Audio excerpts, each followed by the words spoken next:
Hello. Off to a great start, everyone.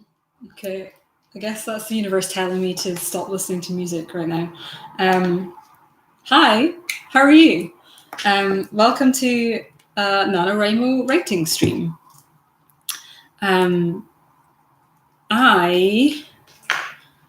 have a bunch of stuff that I want to chat about and talk about on breaks and stuff, but I want to just dive straight into a sprint. I'm going to share our music and background noise of the stream, and then we're going to dive straight into a 5-minute sprint. If you haven't joined us for one of these live streams before, what I like to do is everyone do your own favorite background noise or background music that you like to use to write, and I will also post one for you if you want to put that on in the background. The easiest thing is really to just open another tab and have it in there, and I also usually take the volume down so that you can still hear me and stuff. So I've actually got 2 options for you today. One kind of high energy one and one more chill one. So the high energy one is actually an album, and it's what I have just been listening to while I was running around my workshop office, moving my desk around, because as you may have noticed, we're at a different angle today, and that's because I moved my entire desk in the last hour. So I needed something to get me pumped for that, and this is what I was listening to, and I might put it on in the background while I write as well.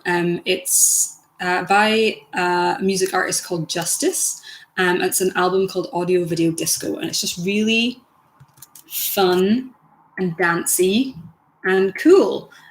So that's our first our first background music option for today. If you want something to get you a little bit hype, go for that. And the other one, the alternative, which is a bit more chill, is actually so it's like an ASMR ambience, and it's a cozy writing room ambience. And that is, I'm just posting it in the chat here. I should have labeled it, shouldn't I? I'm gonna repost the other link.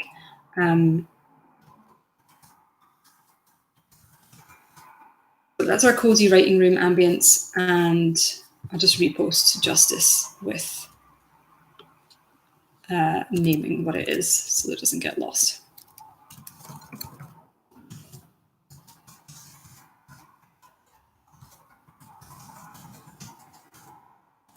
Cool.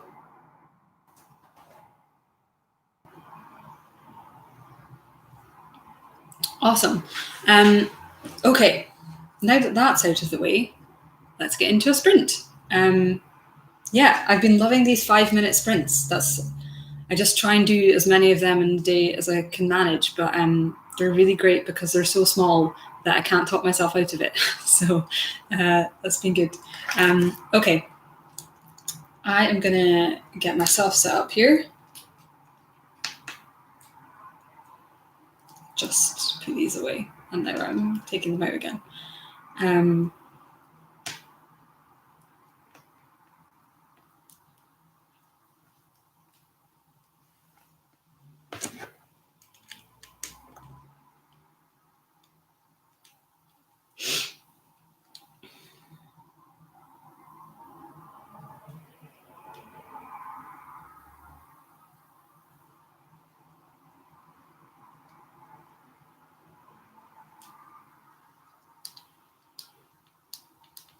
Okay, that's my background noise. And yes, just going to move you down. Okay, this is too close.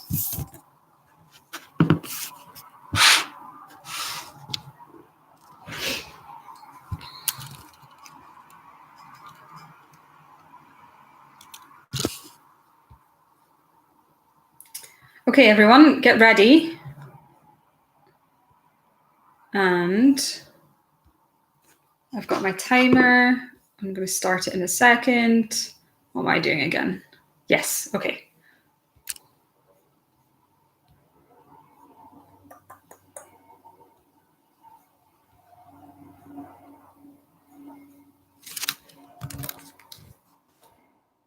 And my magic question. Oh, okay, 5 minutes on the clock, starting now.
Okay.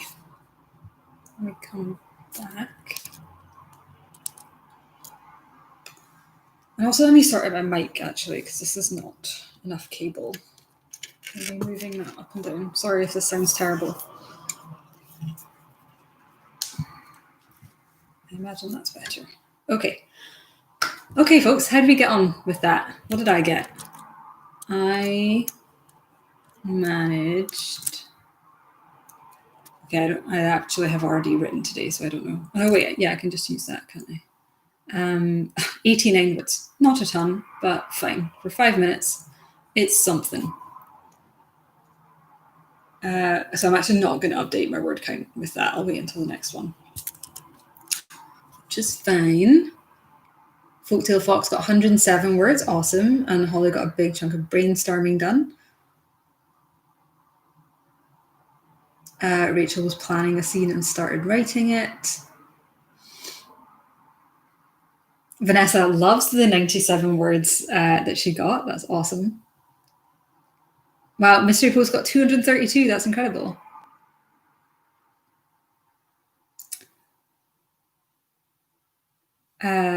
Stephen says, I thought we were baking cookies in the shape of a story. I actually have some stuff to talk about with that. It's kind of, I'm experimenting with something that I'm calling the scene baking method. And I will get into exactly what that is in one of our breaks and tell you what it means, because I did choose that word for a reason.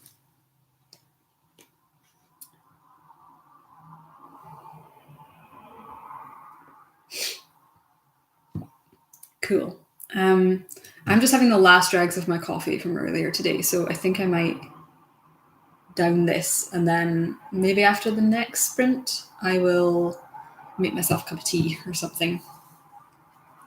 But yeah, so that was our first sprint. What do I want to get into first, chat-wise?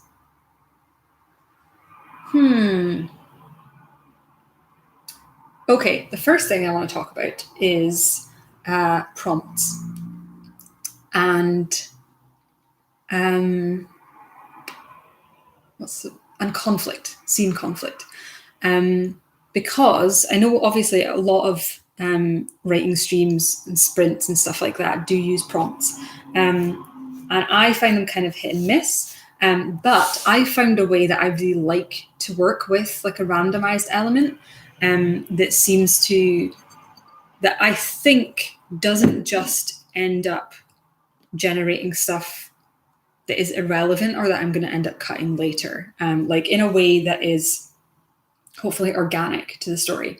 And that is to use randomized elements to inspire the conflict of a scene, because every scene needs conflict.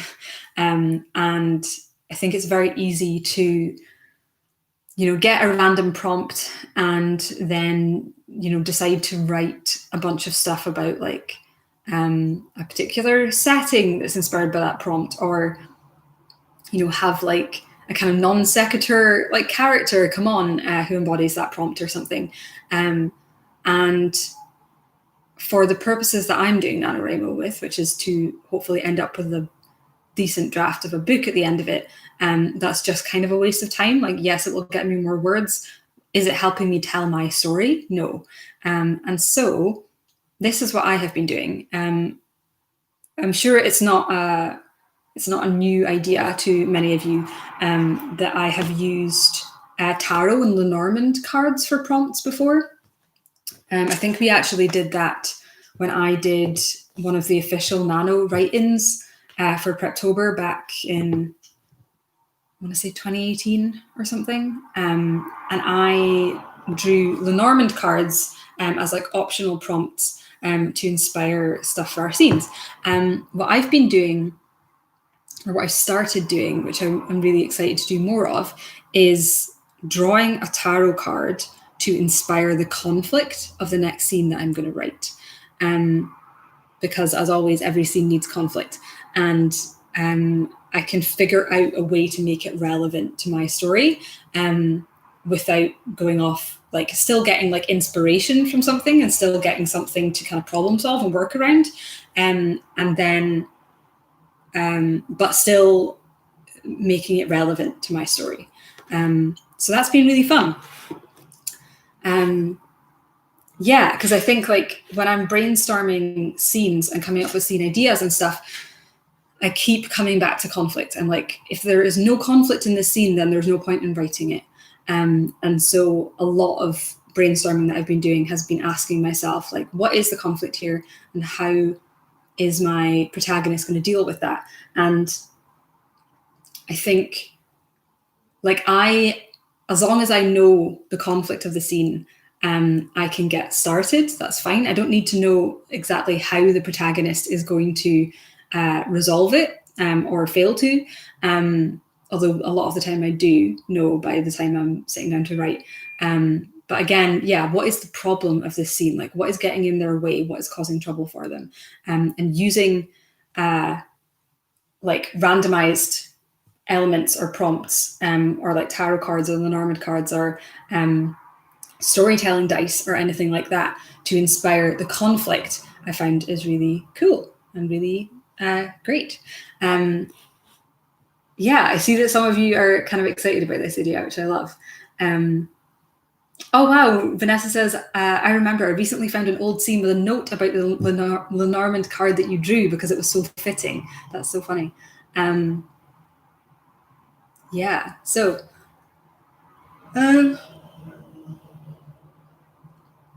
someone's asking for suggestions for card decks.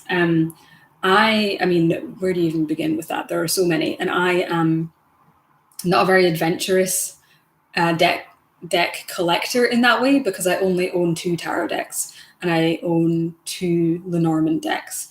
And that's I'm lying. I own 3 decks, but I basically just use one, which you will have seen before, and that's the Golden Thread Tarot, which looks like this by Labyrinthos. I adore it, but I don't think it's like the one true tarot deck for everyone by any means. I know a lot of people recommend working with the Rider-Waite-Smith, which is like the most, the kind of oldest and most traditional tarot deck.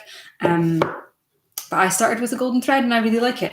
And I also use the 7th Sphere Lenormand, but there's also now a Golden Thread Lenormand as well. You can see the size difference in these. This is like a proper tarot deck size, and then these are like playing card size, so they're a bit smaller. But it's like the same, it's like a Lenormand deck, which is different from tarot, but in this same like visual style of like black and gold, which I love. So I was thinking that we could maybe draw some of those for our sprints, which I thought might be fun. And of course, as always, it's optional. Like if you want to draw an inspiration from the prompt, then you can. If it doesn't make any sense, or you're not interested in making it make sense, then that's totally fine as well. Yeah.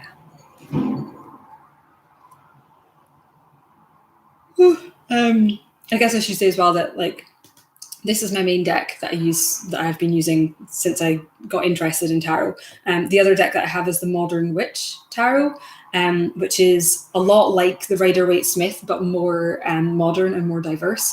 And I haven't really gotten into getting to grips with that one quite so much. I think I just haven't given it enough time yet. I don't really feel like I know it very well. But I'm going to get around to that at some point.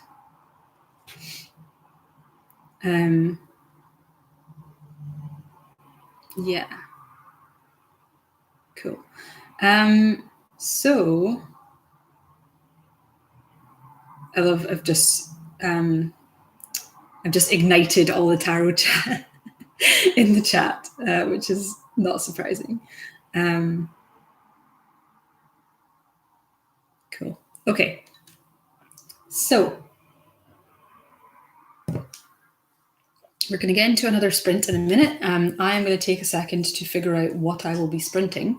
In fact, if you want to do that also, yeah, just figure out like what scene you're going to work on, or what you're going to brainstorm, or whatever it might be. What am I doing?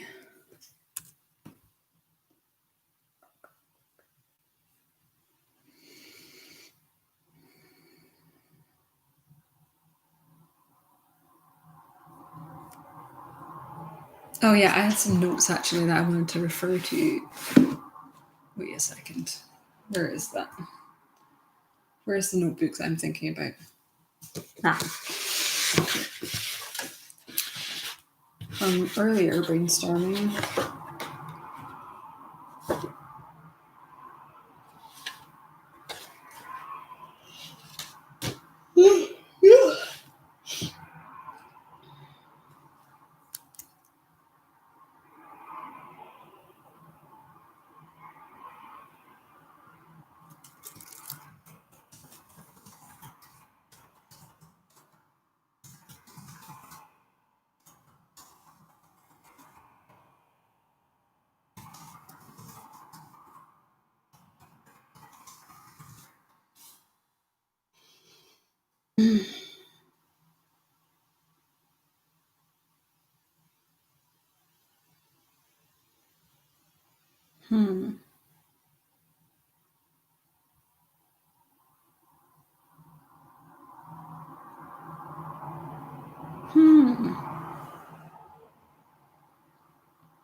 Okay.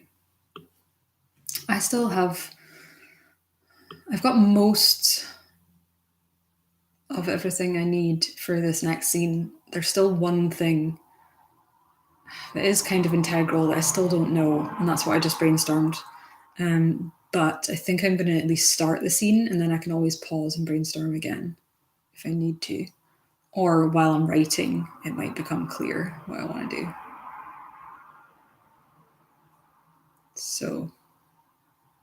So I am now not brainstorming. I'm going to be actually writing prose. Okay, cool. That's good to know. Why do I have Safari open? That's highly.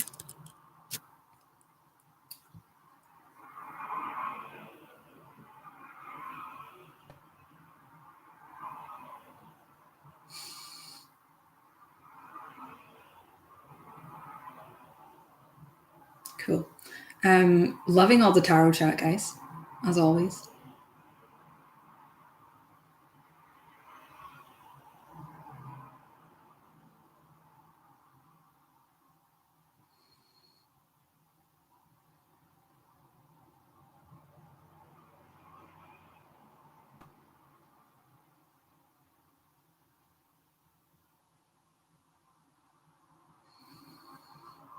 Okay. Yes. Okay, that's a good question. That's not exactly the question that someone asked, but someone's asking about like how do you balance the in-depth knowledge that a professional reader needs with the more intuitive side that a writer needs.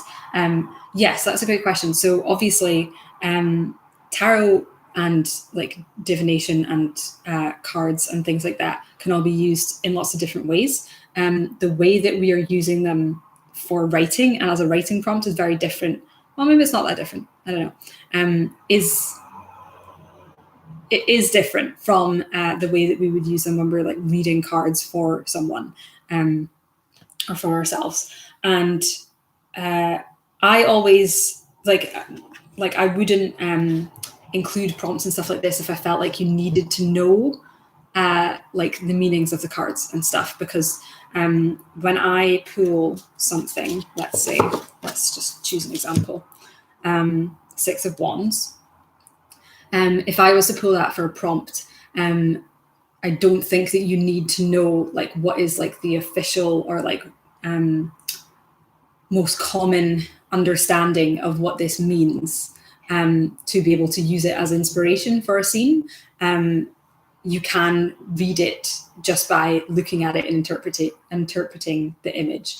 I think the golden thread is kind of, I guess, like medium for interpreting just the images, because they are very stylized and they are very kind of simplified. I find interpreting them quite like fine, essentially. But obviously there are more kind of detailed, maybe like more symbolism rich designs of cards and stuff as well. But when I'm talking about using them for prompts, that is what I mean. Like if you do know more meanings and stuff and you have more associations, then obviously draw on them. But the idea is just to look at it and ask yourself, like, what is that? What can I take from that image in terms of inspiration? Could I use the fact that this is obviously like a knight on a horse? Could I use the idea of like the lance and jousting, or like, does this look like some kind of victory parade? Or maybe I'm just focusing on the idea of like forward motion because it looks like this figure is moving forward. So it's just about kind of breaking down the different things that you're seeing and asking yourself what they might mean to you in this context. Yeah.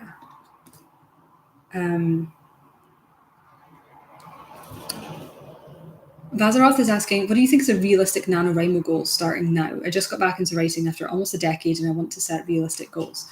That's a really great question. I'm behind at the moment. That's something I was going to talk about when we do another break, for just giving you a bit of an update where I am. I'm behind, and there was a time in my life where I could feel myself starting to get frustrated with that, and then starting to get that feeling of like, oh, well, what's the point then? And at what point, how behind do I have to get before I feel like I should just quit? And what I realized was it doesn't make sense to quit just because I'm behind, because after all, like the goal of 50,000 words is just a means to an end. What I really want out of this is a story. And so I should keep writing that story, even if I'm not going to make 50,000 words. And so what might be a good thing to do is calculate how many words you would have to write if you were writing the same amount per day as in NaNoWriMo. So it's like 1667, times that by the number of days that there are left, and make that your goal. And that way you're still working at the same pace as NaNoWriMo, except you're not having to like deal with like the backlog of all the days you missed. And it is steep. Like the standard NaNoWriMo goal is steep for a lot of people. It's certainly steep for me, but I would rather keep that goal and just commit to finishing no matter what, no matter how far behind I get, than, because I value the way that will help me stretch myself, rather than reducing my goal, if that makes sense. Yeah.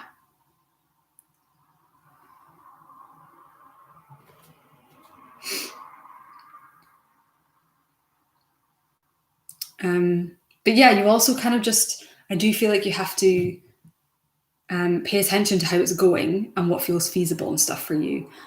Because I started out just like with the standard 50K of prose goal. And then about, a few days in, or like in the first week, I realized that I had too much brainstorming to do to be able to meet that just with prose. And so I decided to include my brainstorming within certain parameters, which I spoke about in my last stream. I decided to include certain types of brainstorming in my word count as well. And so I've already broken the rules in that sense. But that decision was based on like, how did the last week go, and what do I think is actually feasible, and what's going to be actually motivating for me to move forward. Yeah. So I think we're going to get into another sprint now.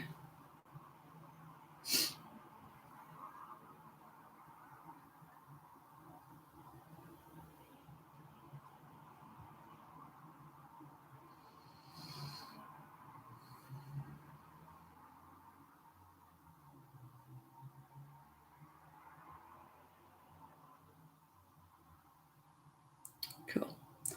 Okay. So I am finished this and I would like a cup of something. I think I'm kind of nibblish now as well. Let's do it after another sprint. Okay. Yes, I'm starting that scene. Okay, cool. So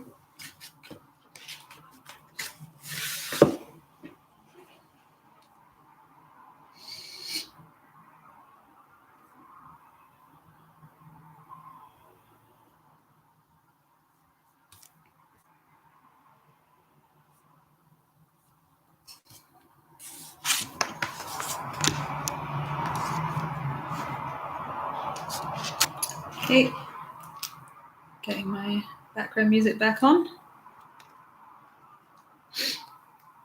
And we're going to go for another 5 minutes. Starting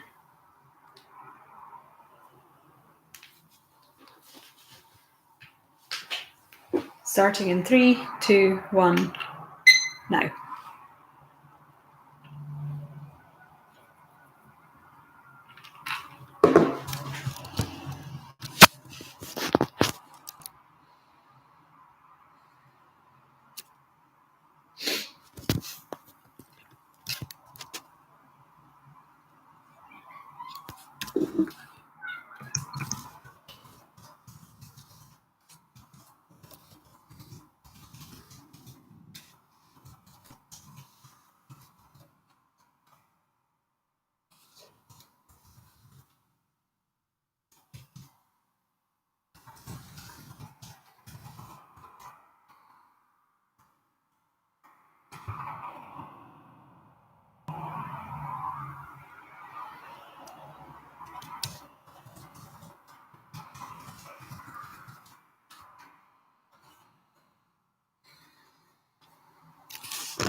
That's us.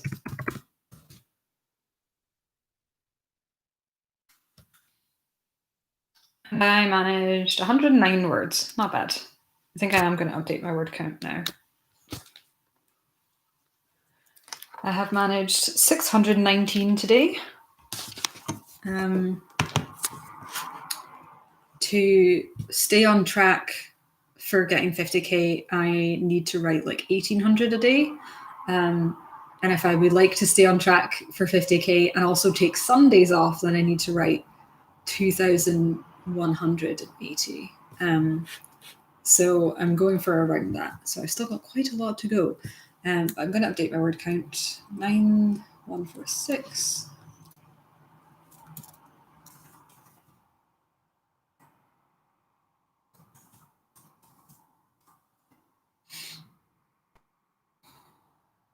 Sounds like you guys did awesome.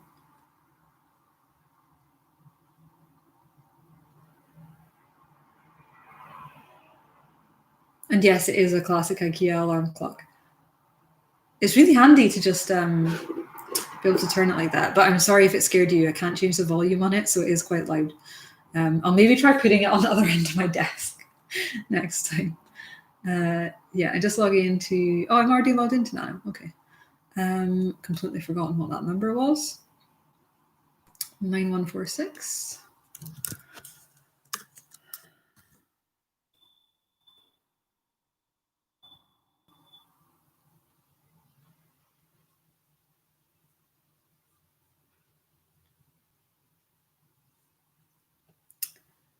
Yeah, so I can write 600 words today.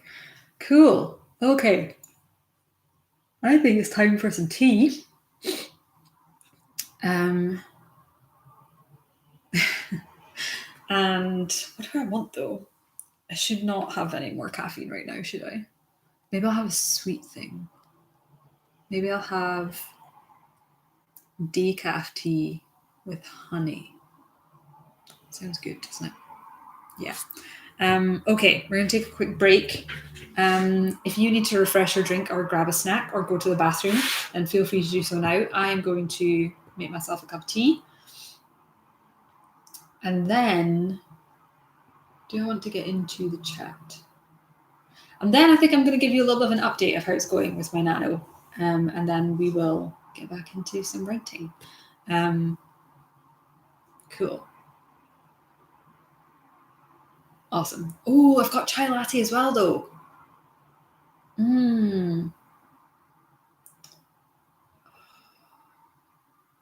I'll decide. You'll find out when I get back.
I decided to go for a chai latte.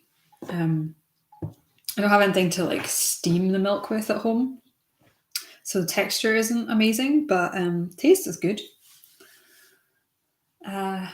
Yeah. Okay. So, how's my NaNoWriMo going?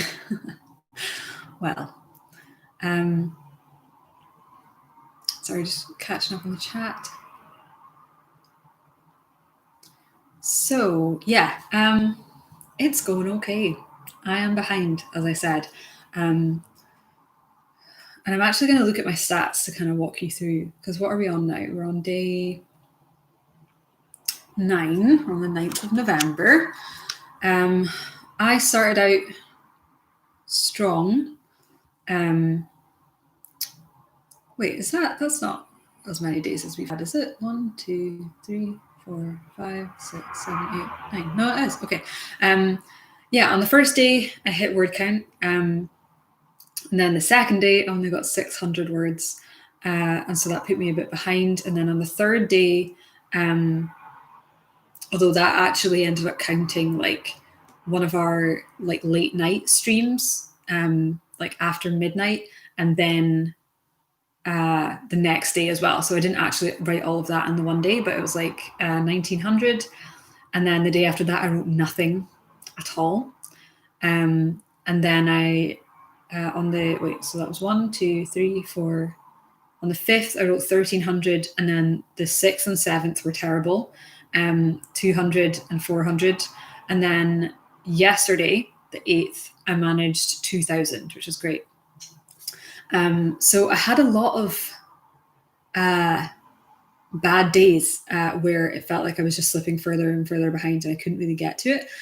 Those 2 days, the 6th and the 7th, I think I was just super, super fatigued. And like I wasn't doing anything else those days. Like I didn't have other stuff that was like getting in the way. I just like physically wasn't up to it. And I'm pretty sure it's because I glutened myself, which was a mistake. But I mean, I did consciously choose it like an idiot. But basically, the day before, the day that I wrote 0 words, I think my brother came round and we played video games all day, which was a really nice day off. And I was exhausted, so I just let myself have that. But then we got a takeaway, and I glutened myself like an idiot. And then I just like lost like 2 days basically to just feeling like absolute shit, like just brain fog, fatigue, couldn't focus, couldn't motivate myself, nothing. And so not particularly happy about that, but feeling a lot better now. And I'm glad that I'm coming back to it, because it did feel a bit like, oh God, am I just not doing this anymore?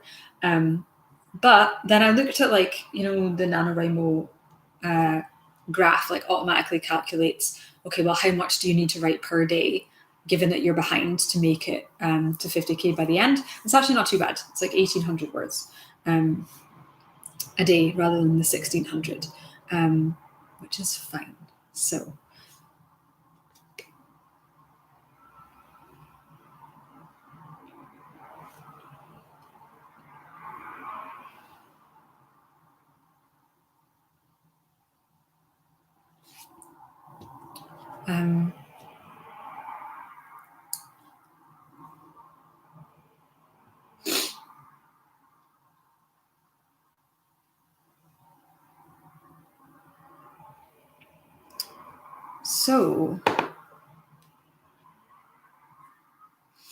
yeah, that's how mine's been going. So it's feeling very doom and gloom, and a bit useless for a few days. And I was like, oh, I'm never going to be able to catch up, and blah, blah, blah. But I'm feeling better now. I'm feeling more reasonable about it. And I think it helped as well. Like I said, I decided it doesn't matter how far behind I get, I'm not going to quit. I'm going to keep trying to hit that daily word count every day, no matter how it affects the rest of the days, if that makes sense. Yeah. So Is there anything else I want to talk about before I get into the baking stuff?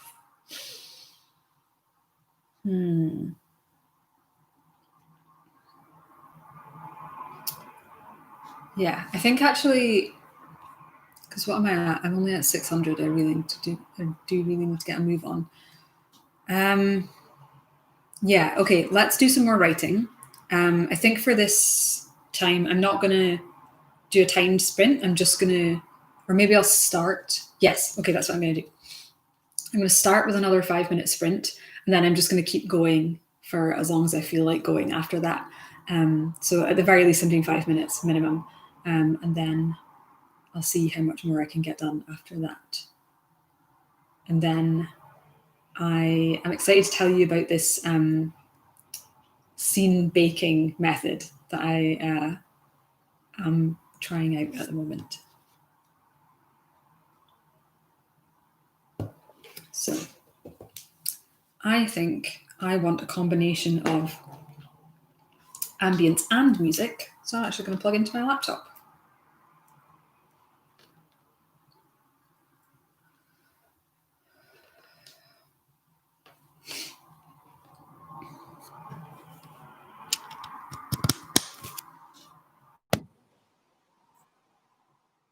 And I'm going to double check that that's not affecting my mic.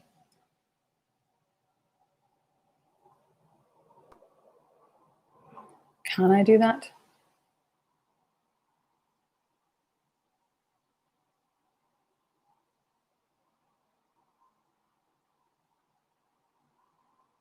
No, I cannot. Okay.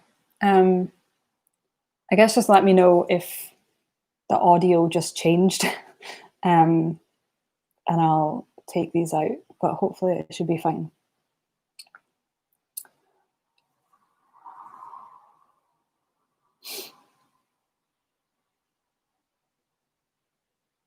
Okay. Oh yeah, and I was going to pick a card, wasn't I? Okay. So, I mean, I already have a conflict for this scene, but maybe it'll add something to that. Or maybe it's just for you guys. So, Tarot or Lenormand? Let's do Lenormand, actually.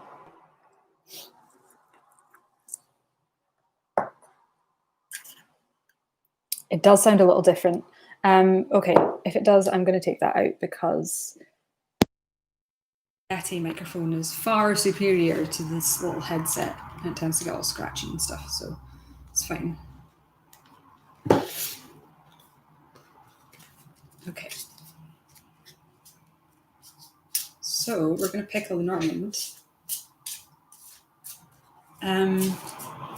Whitney's asking what Lenormand deck do you guys use? I remove this. In fact, what if I turn up the volume? That's probably fine. Yeah, it might be softer, but if you turn up the volume, it'll still sound better, if that makes sense. If I use the microphone on this, then you hear all this scratching from it, like moving around and stuff, whereas I've got my Yeti microphone here. Okay. So, Lenormand. The first Lenormand deck that I got was the Seventh Sphere by Labyrinthos, and I loved it. I still love it. And then the one that I'm using now is the Golden Thread by Labyrinthos. And I like both of them. I've not done as much with this one, to be honest. I don't really know it as well. Yeah. Okay, I am going to actually pick a damn card.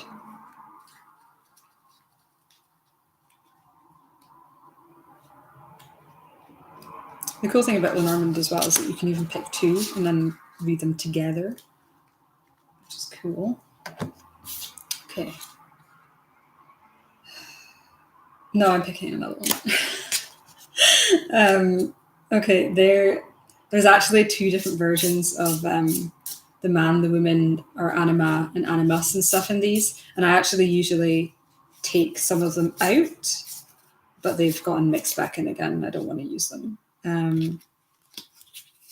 Because there's actually 3 versions of each of those cards, depending on your preference. I don't particularly like using them anyway. Come on. That's fine. Okay. Fine.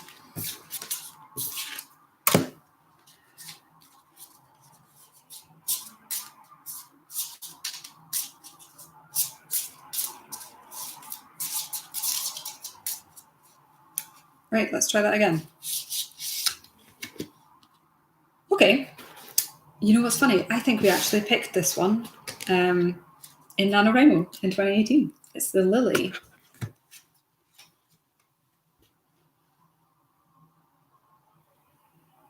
So, how might this feature in the scene that you're going to write? Could it be? Yeah, unfortunately, if it's mirrored, there's nothing I can do about that. Yeah, could a lily or a flower feature somehow? What's the vibe you get from it, and could that be translated into a conflict? Yeah. Okay. Does this work? I wonder if this means anything for my scene. Because actually, the last scene had a lot of floral stuff in it. This one doesn't so much. I'll keep it to hand anyway. Cool. Okay. Like I said, I'm going to go for 5 minutes and then I'm going to just continue writing for a little bit for as long as I'm feeling it, to try and knock out some more of word count before getting into more chat.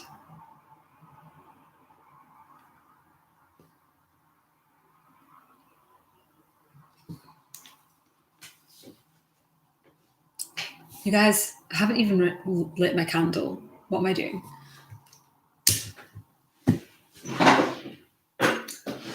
What are you actually doing, Rachel?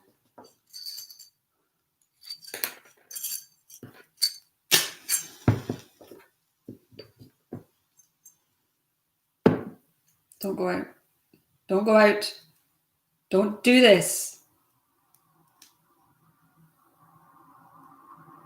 Thank you.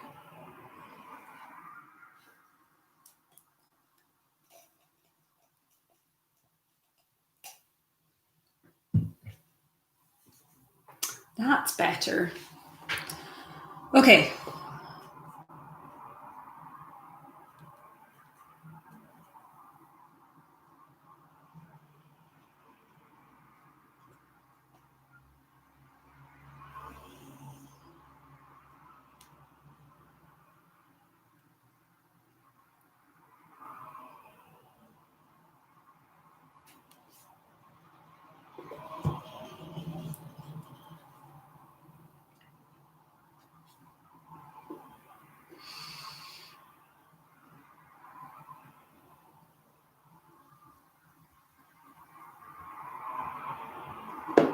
Okay.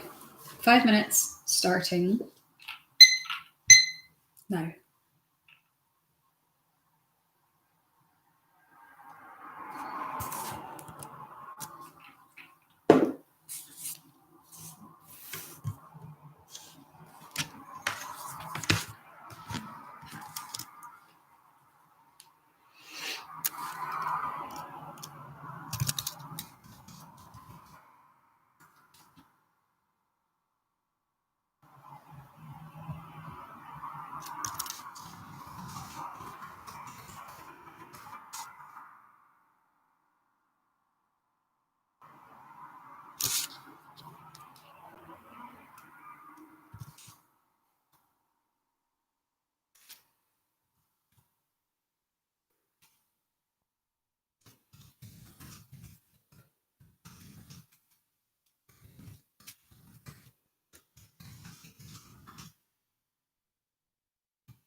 Okay. I think I'm done for now.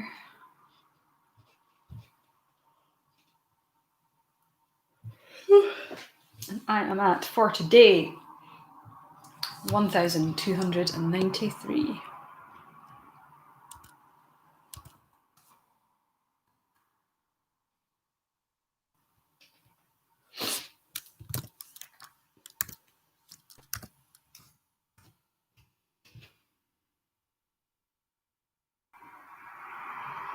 Come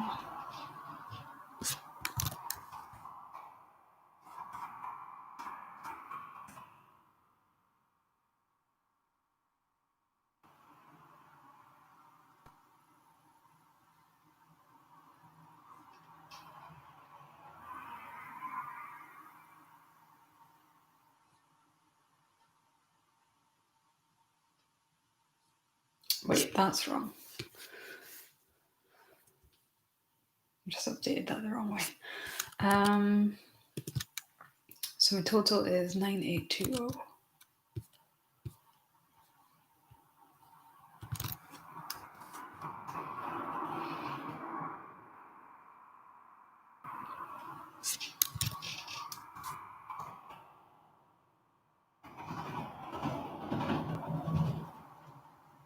Cool.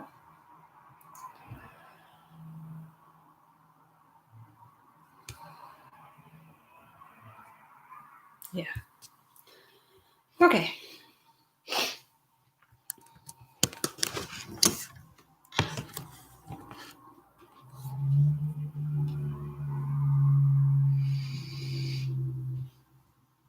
How are we getting on, folks?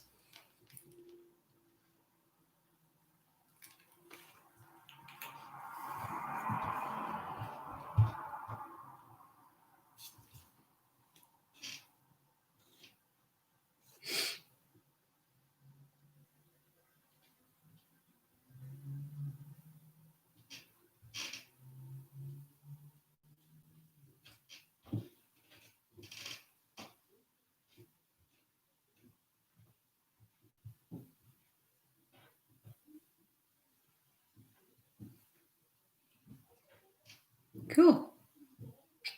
Sounds good, folks. And no, I haven't got onto the scene baking chat yet, which is what I'm going to talk about now. If I can stop yawning. Well, I do think I need a snack as well. Oh my god, it's 7:30. Yeah, okay, I need food. What am I going to have? I'll figure it out. Okay, I'm going to go and grab something. I'll be a couple of minutes, and then when I come back, I'm going to tell you about this scene baking thing that I'm trying, which is going to be fun. So, either obviously feel free to keep writing, or if you also want to grab a snack or grab a drink or go to the bathroom, then now's a really good time. This, having my laptop here and having my desk here, is showing me how off center this is. Ah well. Okay, back in a minute.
Okay.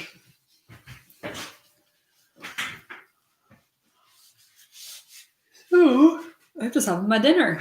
I'm gonna try and move the mic away a little bit. Hopefully you're not going to get too much of my like crunching sounds, but yeah, I got to eat as well, especially because these streams always seem to go really long. So I am having homemade chicken tikka masala and toast. Yeah. So yeah, I want to talk about this scene baking thing that I'm trying.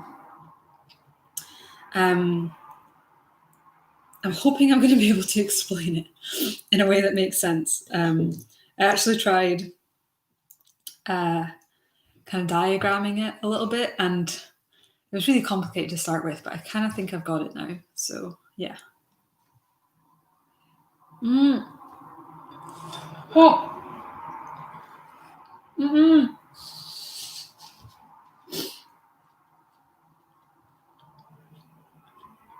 That's too hot.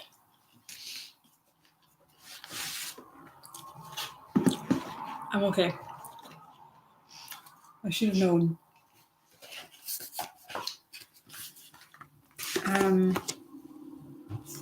Yes. Okay. Do I have something to sit on this?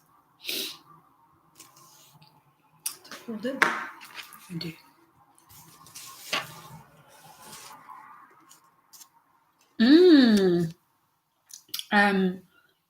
Stark Queen, thank you for all the Fs in the chat. Also, this is a deep cut as well, but that the sorbet scene from Princess Diaries, anyone?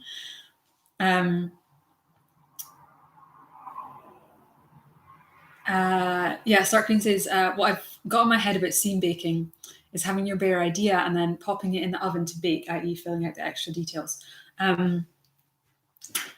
You're not on the entirely wrong track there. Yes. She didn't know it was frozen. Yeah. And they're all going, ha, ha, ha. They sound kind of like pigeons. It's so funny. I'm going to start with the toast, I think. Okay, so scene baking. So you may already know that I am a big brainstorm person. Please, Tare, thank you. I'm a big brainstorm person. It's very rare for me to write a scene just with like an initial scene idea and not having brainstormed anything first. So,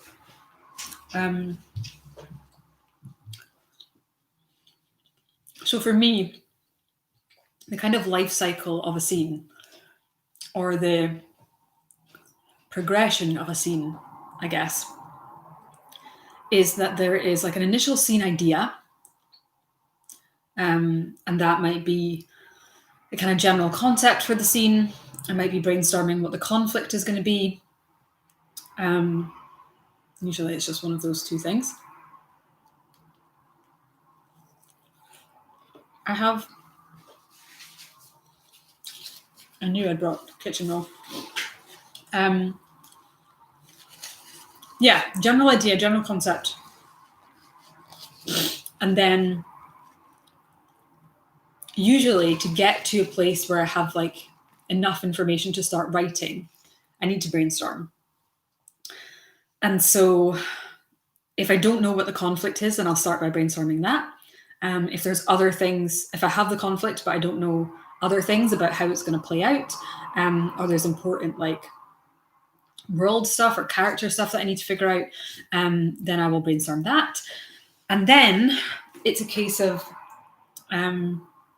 should I give you the distinction here as well? Yeah, I guess I should. So for those of you who came to my Story Toolkit workshop earlier in the year, you will remember this kind of distinction between what I call potential metatext and canon metatext. So potential is brainstorming. That's like entertaining ideas, considering new ideas, and coming up with new things, experimenting and stuff. And then through decision making, you turn that eventually into canon. So that would be something like an outline where you know that these things are going to happen. And then it's just a case of turning that into the text. eventually, like actually writing those things happening. And so really my ideal situation is having like a decent like paragraph maybe of canon meta text about the scene before I start writing it. And what actually goes into that kind of canon will be different for each scene. Like at the very least, I always like to have the conflict and maybe a rough kind of like, sometimes it's going to be like a rough map of like the events that take place. Sometimes it might be notes on a new character that is going to be introduced or whatever. So like what actually the meta text is kind of like variable. But I like to have that before I can get into writing, because otherwise I just feel like writing goes incredibly slowly and painfully. So here's my analogy. Yeah, so did I finish that point? That's what I see as kind of like the almost like the life cycle of a scene, is that starts out as a concept or a conflict, brainstorm to turn that into canon meta text, like have like a little outline for it, however sparse that might be, and then write it, turn it into text. And then, of course, when you go further along the writing process, you'd then be talking about doing like drafts of it or revisions of it. But for the purposes of first draft and for NaNoWriMo, that's the kind of life cycle. So let's hope this is a bit cooler now.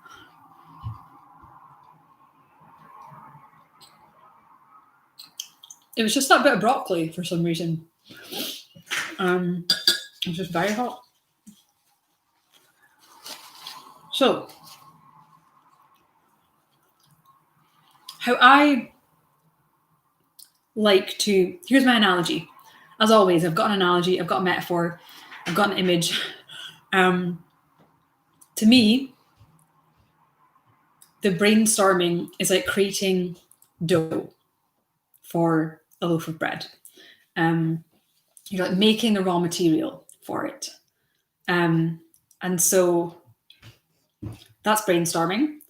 And then I guess like then baking the bread is like writing it. It's turning it into its final form, turning it into text. And so if you had like, say, 5 loaves of bread to make, if you had like 5 scenes to write, you could, make dough and then bake it, and then make dough and then bake it, and then make dough and then bake it in a row like that. That's kind of what I started out doing for this NaNoWriMo. Or you could add in an extra step.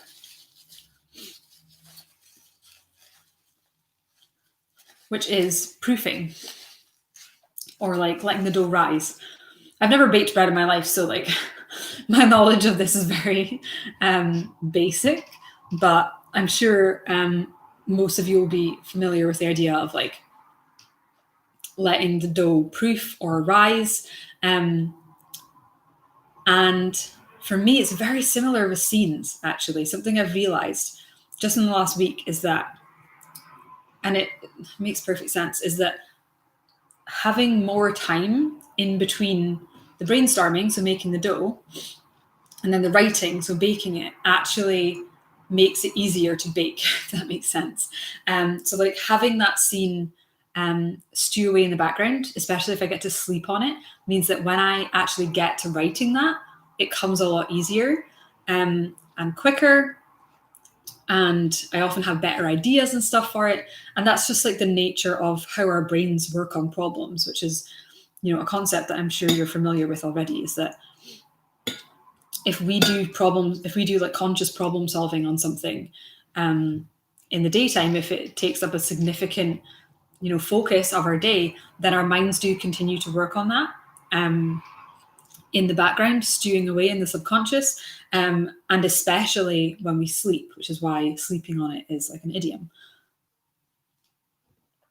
So my new strategy is just a way of like layering these different stages together instead of loaf A, making the dough and then baking it, and then loaf B, making the dough and then baking it. I want to be always alternating and having a scene proofing while I do something else, essentially. So I would make, I've got a diagram here, but I don't know if it's actually more helpful. So let's say I would make dough for loaf A, for scene A, and then I would let that proof while I make dough for scene B. So while I brainstorm scene B, after I've brainstormed scene B, then I'll go back and bake scene A after it's been proofed for a while. So I'll actually write that scene, and then, yeah, kind of like alternate it like that. So I'm always kind of working on at least 2 scenes at a time. And I will always have something kind of proofing in the background. Yeah, so I know this is a little hard to like explain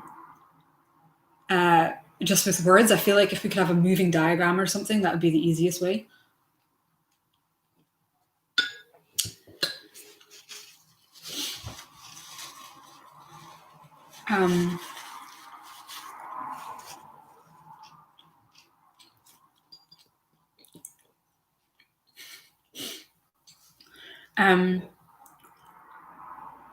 So, okay, these are good questions, but I want to finish explaining before I get into questions. Yeah, so my kind of strategy at the moment is I always want to have, I basically never want to run out of dough. I never want to exhaust all my dough and then have to start making something from scratch, which means I never want to write all of the canon meta text, all of the outlining that I've got for the next few scenes, so that I then have to start from scratch and then brainstorm something and then immediately write it. I want to, like, if I've got one piece of dough, then I'm going to make another dough before I write that first dough. We're mixing metaphors here, before I bake that first dough. And then once I bake that first dough, I want to make a third dough before I bake the second one and stuff, and kind of just keep going that way. Which means that there's always something proofing in the background, which means that I'm increasing the time in between brainstorming something and writing it, which is just good that way. But it also means that it's kind of like, what's the way I described it to my friend? You know how in olden times people would use like logs to move things? And they would roll things along the logs, and you would take the back one and put it on the front and kind of continue that way. It's kind of like that, where I don't want to. Also, it kind of means I get to avoid the blank page, because I'm never getting to the point where I've got nothing left. I'm always doing more brainstorming before my current brainstorming is exhausted, if that makes sense. Yeah. Carl saying, if you have a big enough oven, you can bake them all at the same time. Our brains cannot write 5 scenes at the same time. That's one place in which the metaphor does not apply. So, yeah, it's like a queue or a pipeline. I see that Stephen said, yeah, exactly. You're stuck with a 1 loaf oven. And the loaves come out a lot better and bake a lot quicker when you proof them first. So you might as well always be doing something else while the previous one is proofing. So yeah, Stephen said it's one reason you should cut back on video games, because your brain will continue to subconsciously work on how to beat the game for hours after you stop playing. Yeah, that's actually one reason that people find that they will play a game during the day, go to sleep, and then a bit that they've been stuck on, they'll actually be better at playing it the next day, because their brain has internalized how better to play it. I categorically do not think that as a reason to cut back on video games. Like video games are like problem solving and story and challenge all in one. And like obviously I don't think that makes a difference as to how valuable video games are in someone's life. I think, I mean, obviously, which games you feel like are worth dedicating that much brain space to is up to you.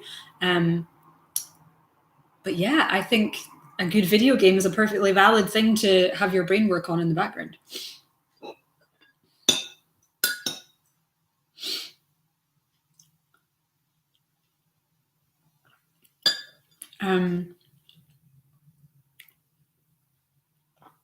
Jana says, this sounds like a reason to not limit yourself to writing the story in a linear fashion. I want, for some reason, I do just want to try writing as linearly as possible. I feel like this way is like kind of the best of both worlds, where I'm still moving through the story roughly chronologically. It's just that I'm always working on the two most current scenes kind of one after the other and bouncing back between them until the first one is done, and then doing that with the next pair. It's been working well. I've been enjoying it. And I think like it's helped. It actually makes me feel, I think it does eliminate that blank page fear quite a lot for me, because there's something comforting about knowing that for any given scene that I'm writing, I have the next one planned as well. Like I'm not like edging towards a cliff, essentially. Yeah, it's been good. So I just thought I would share it with you. It's something I'm trying. It's not obviously something I've tested extensively or anything because I literally just started it, but it makes a lot of sense for my brain. And it means that like I always know, I should say as well, and I think I said earlier, like I count the brainstorming towards my word count. I do have parameters around that, so I can't just spend all my time brainstorming. But yeah, I think like working on essentially always two scenes simultaneously helps not feel trapped or bored with having to work on this one particular scene.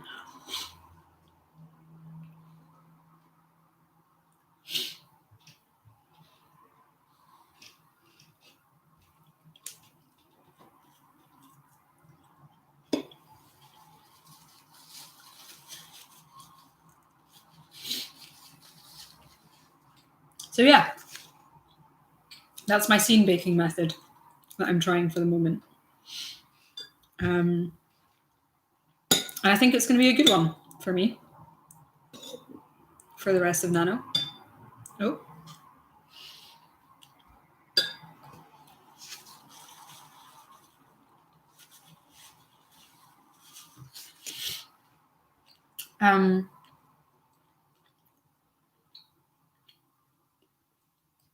I also am, I mean, this is like fleshing things out further within the context of a plot embryo. Because a plot embryo is that super bird's eye view. So there's a lot of stuff that still needs to get figured out in terms of scenes. And this is the process that I'm doing for that, kind of like scene by scene.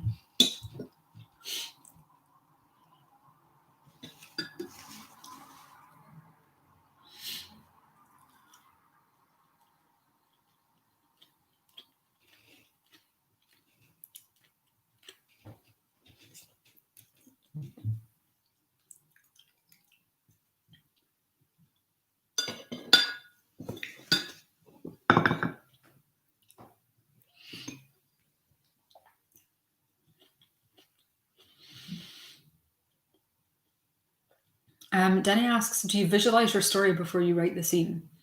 Like for me, when I can't get when I can't seem to get the scene in my head playing out, I feel like it's not ready to bake.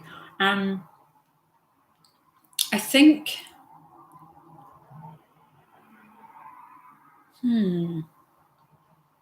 I certainly don't like visualize the scene playing out exactly as it's going to play out, and visualizing every single detail and how everything's going to go. For me, I just need enough of a gist of like what's happening and why does it matter, and roughly how are people dealing with it. And so once I start to break it down from just like a single concept or a single conflict, I feel like that's almost what tells me that I have enough, is that I start being able to visualize at least little flashes of the scene, just little parts of it. It's not like continuous by any means, but I have like an image here and an image there. And it's like tied together with this information of like this happens and then this. And that's when I know that I'm ready to move on. Hope that makes sense. This is going to be a mess.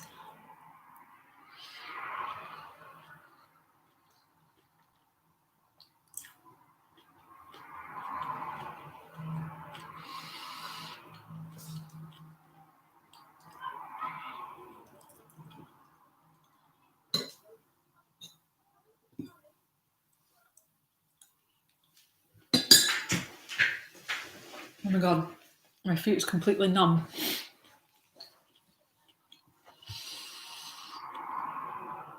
So, yeah, that's scene baking. I can't show you this in Scrivener, unfortunately, but I have basically like a color code for these different like states of a scene. So, and brainstorming kind of exists outside of those because I actually brainstorm in separate documents. Brainstorming is turquoise. Purple is canon meta text. So that like the raw dough. And then burgundy is when it gets turned into text. So at any given time, I can see my scene cards in Scrivener and see which ones are which colors. And I'm like, okay, I've got 2 purple cards. So I've got 2, bits of dough that are ready to bake. So I'm just going to start baking the first one. I'm going to start writing that first one. If I look and I've just got 1 purple card, then I know that I need to create more dough. So make another purple one, create that canon meta text, and do the brainstorming before I bake the existing one. If that makes sense. And then like scene concepts. So like, just a like 1 sentence or 1 phrase idea for a scene that hasn't been fleshed out yet with brainstorming. I just don't label that with a color at all. It just is black because I'm on dark mode.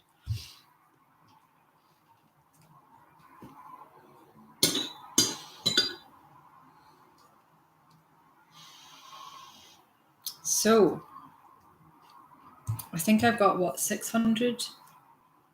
Yeah, about 600 more words to write. So I think I'm going to get back to it after I finish this food.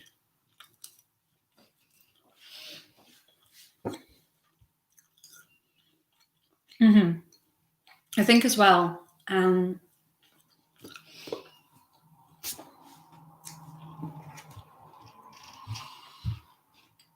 because I am switching between brainstorming and natural writing, it was becoming like extra decision making that I had to do, where I was like, what scene am I going to write? Am I going to write or am I going to brainstorm? And if so, what am I going to brainstorm? And that's like a lot of decisions to make before sitting down to sprint. And so this now gives me just a workflow where it's decided for me. So like if I have 2 doughs, then I'm baking. If I have 1 dough, then I'm making more dough. And that's like the only 2 cases. So like I always know what comes next. Yeah. So it's been cool.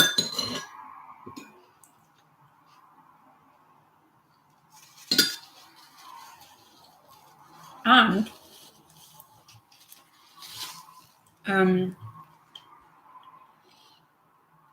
some of you might remember Raccoon Boy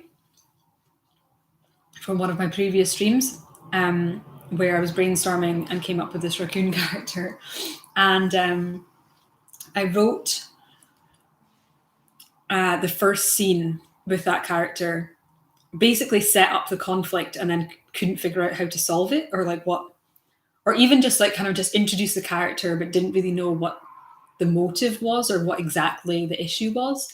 Raccoon Boy, Folktale Fox is asking, does he have a name?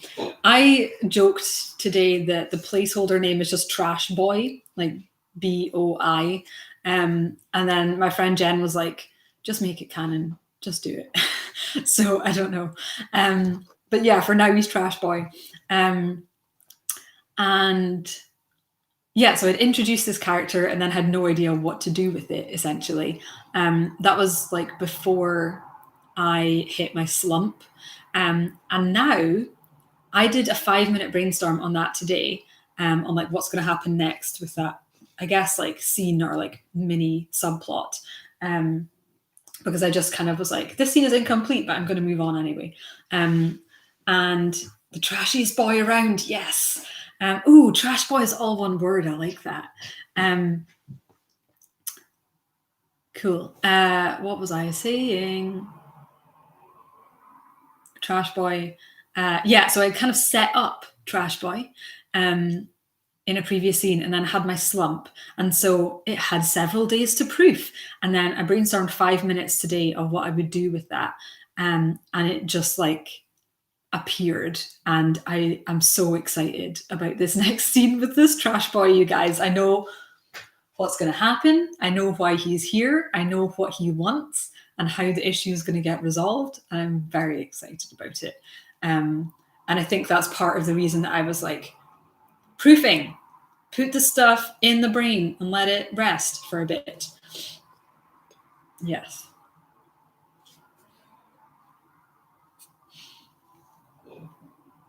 I am going to finish this.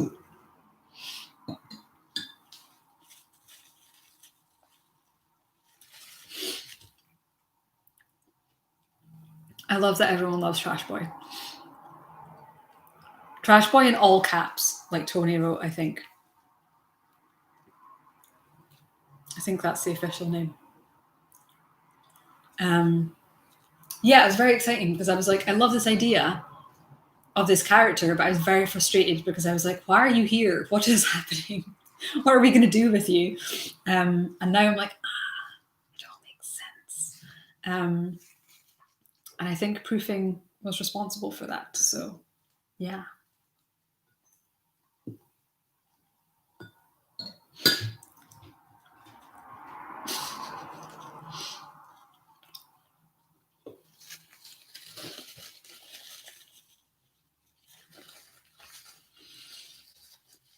Okay, I'm going to finish munching. So that we can get back to writing. This is so cold now.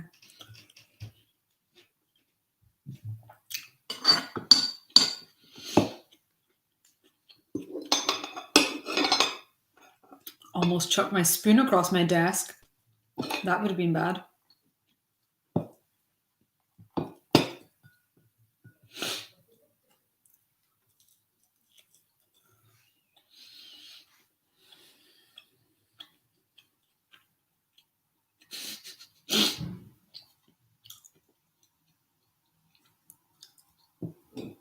Just 600 more words. Was there anything else? I think that was it.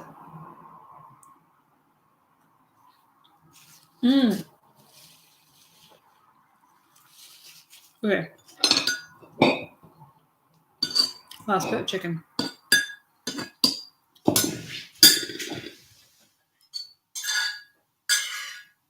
That's too much.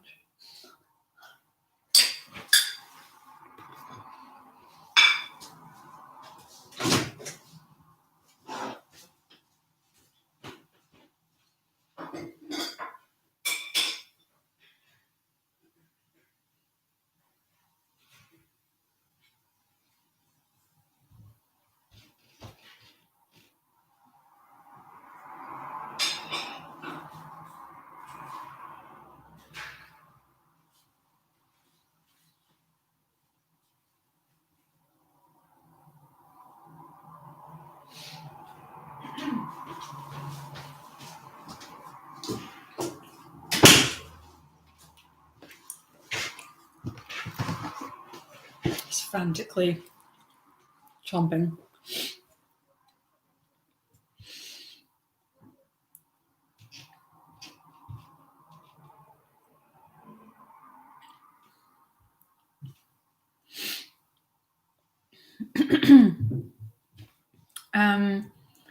Rachel's saying you should explain your board setup one day if you want to, obviously. But I'm very interested in what it all means and what the sections are. Do you mean the stuff behind me? Is that what you're referring to? I don't have a drink either. I know this has been such a long break, but I don't think I can write without a drink. Yes, the stuff behind me. Well, I can tell you that actually very quickly right now. I've wiped off all of my lipstick from eating. A lot of this is just random crap. Some of it's like calendars and stuff. This is like basically a mood board for my novel. So or what I would call like an influence map. So I took. Actually, Rachel, you're an academy student, aren't you? So the influences section of a story seed and basically expanded that into a mood board. So I noted like what are the different influences that I want to work with, picked pictures from them and just general inspiration pictures, and like listed out some of the elements from those stories that I wanted to draw on and stuff like that. And just like a bunch of doodles and different areas of inspiration really for this. That's basically it. Yeah.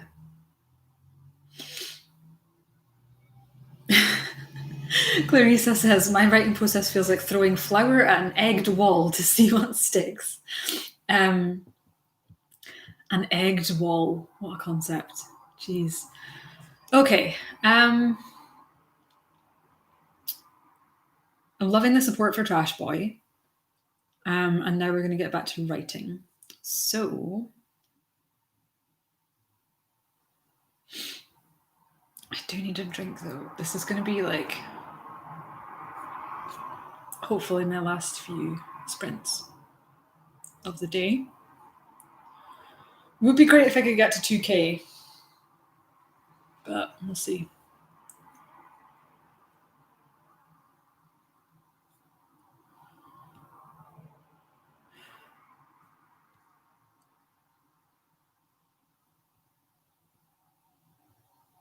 So I'm still writing this scene, aren't I?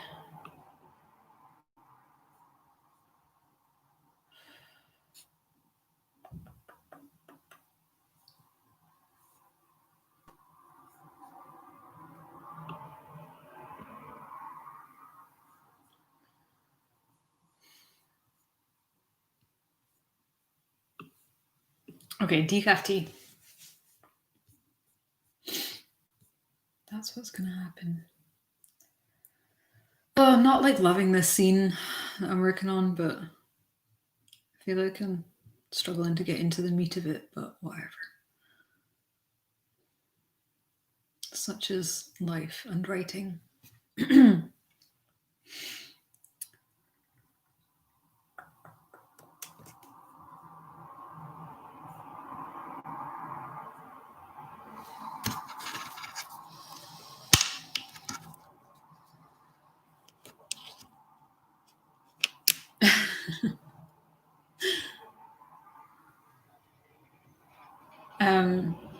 Someone saying, I genuinely thought the stream was going to be about baking scones. Scones, even. Sorry, it's about scenes. It's about scenes. Okay, let's get the kettle on. We can do this. We can. I believe in us, kind of. I believe in you guys a lot, and I believe in myself, kind of. We'll draw another tarot card as well.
Okay. I have raspberry leaf tea.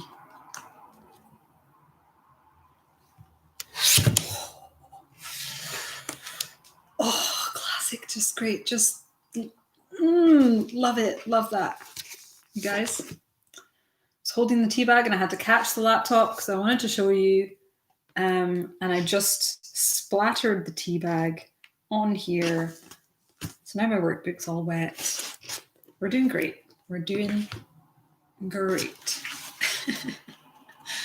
It's fine. It's fine.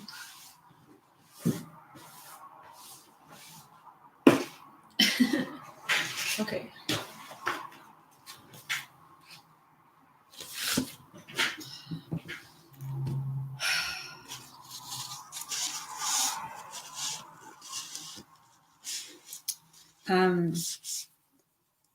Cuber is asking, what do you use those cards for? Yeah, we just use them as prompts. So it's like optional. You can use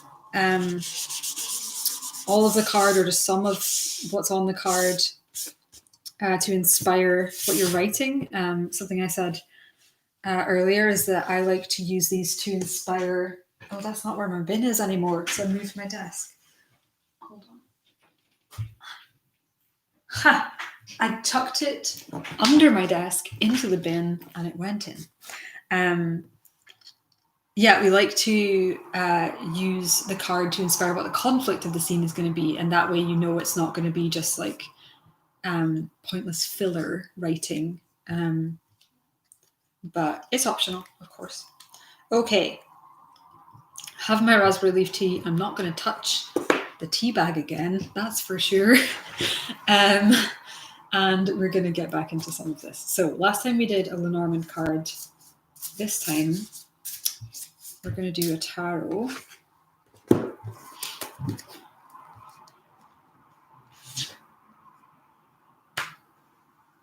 Mm-hmm.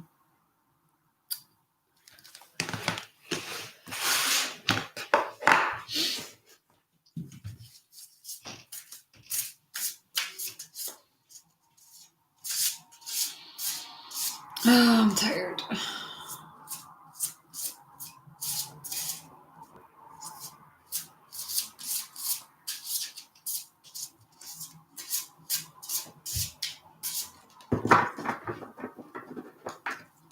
Okay, here goes.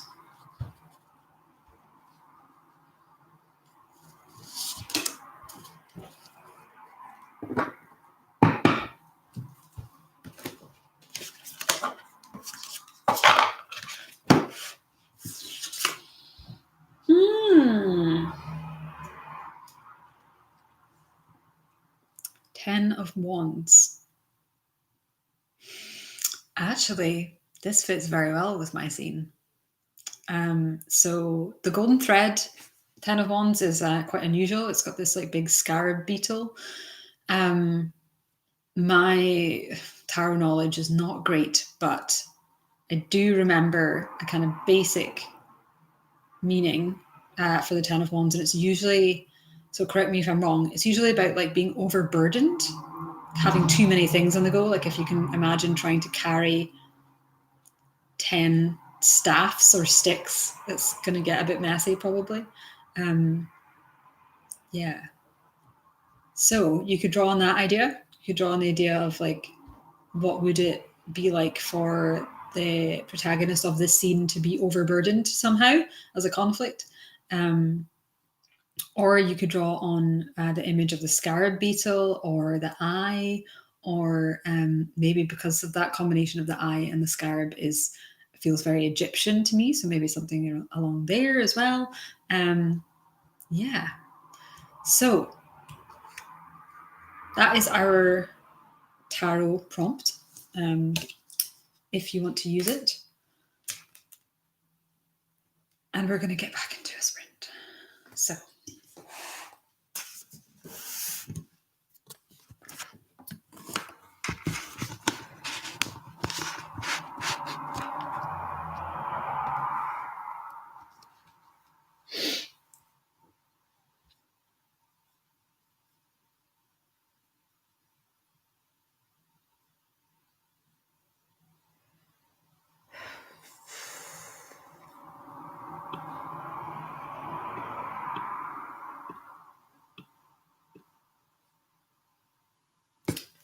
Okay. Maybe I'll try listening to something different. I usually have the same ambience mix that I've like assigned to this project, but I might try music or something to mix things up.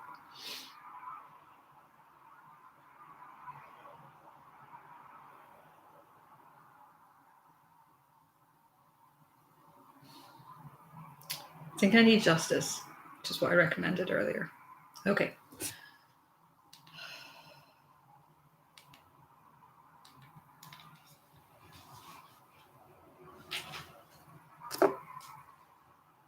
Oh, I need to get my dang hair out of my face. No wonder I'm having issues here.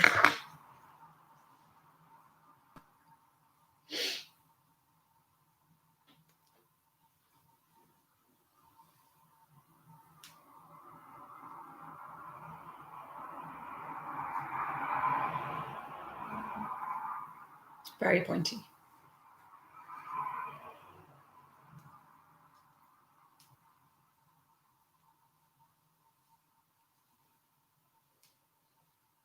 See, this is the problem with justice, though, is that I can't not dance, and you can't hear it, so I'm just gonna look kind of weird. Okay, I believe in you, inanimate object. This feels precarious, but fine.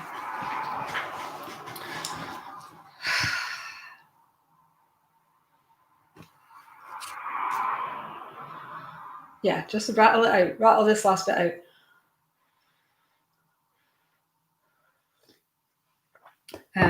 This like putting the pencil in my hair, even though I have like hair baubles and clips everywhere, has become like a weird little writing ritual for me. I kind of think of it like Violet from A Series of Unfortunate Events and having to tie her hair up in a ribbon before she can invent something. Like the pencil is symbolic as well. And also, well, I think I started doing it because, like, in a loose bun like that, it hopefully doesn't fuck up my curls too much. But yeah. So let's do it in flagging, but I just want to finish word count for the day. So that's going to piss me off.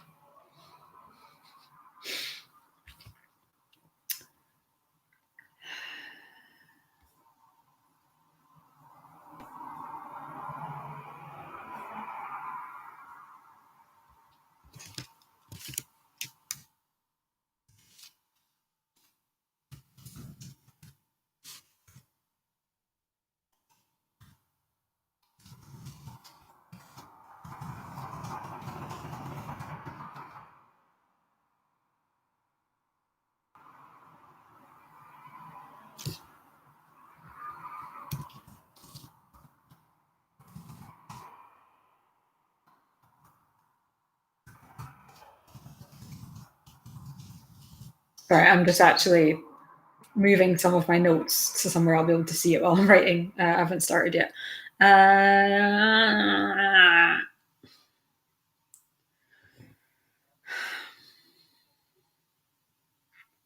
don't know.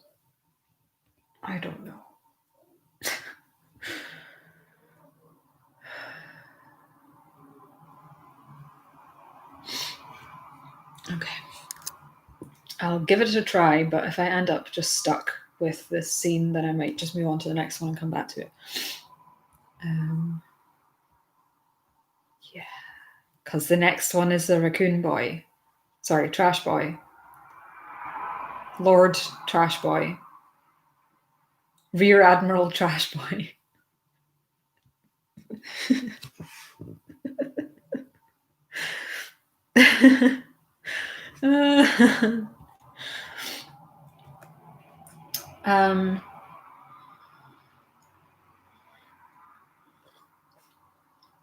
We are going to sprint for, yes, Right Honourable Lord Trash Boy. I was going to say maybe let's do just a hair longer than 5 minutes. Let's maybe do 7. Yeah. No. No, 5 minutes.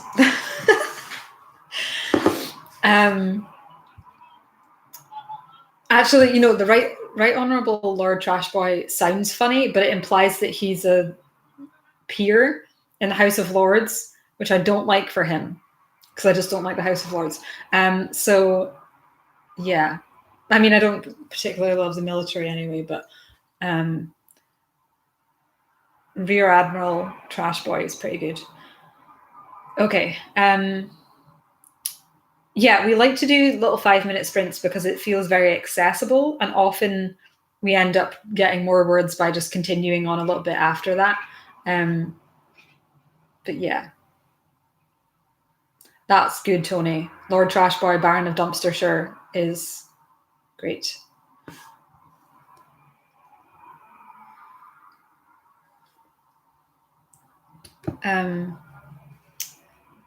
Rage says he got it by birth, but he doesn't take it seriously. He brings trash onto the floor. I mean, not that difficult from some of the lords, is it? Okay. Yeah, baby sprints is a good way to think of it. Little Lord Trashboy is good. Okay, no, I'm not even. This isn't even a Trashboy scene. I need to get there. 5 minutes. 5 minutes. Starting. Starting now.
How are you so good, Justice?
Okay, let's call it there for a moment, folks. Well done, everyone. I obviously went over the 5 minutes, but how much did I get?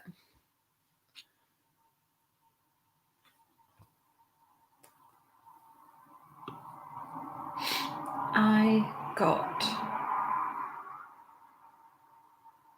211 words. Okay, so that brings me to 1,500 for today. Hey, hit 10K though. 10,031 words. That's something. A milestone. My brain's fried.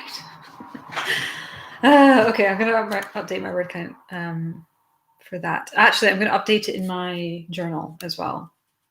And you guys can see where I'm up to with that. So what is it? 10,031.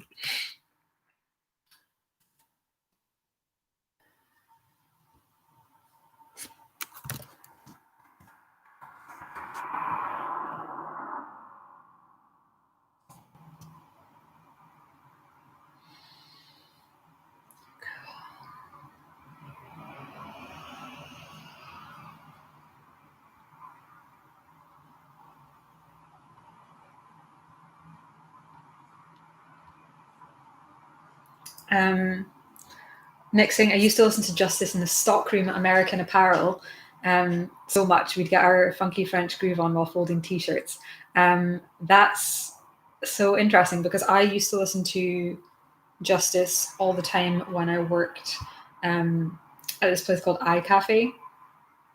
And I would listen to it. I would put it on for like opening and closing when we had to do like all of the, like, it was like a big to-do list of things basically without serving customers, and I would put it on and just kind of dance around while I like mopped up and stuff at the end of the day or whatever it was. I was dialing in the coffee and stuff in the I was not dialing in coffee at iCafe. That's not, well, I was getting stuff set up in the morning essentially.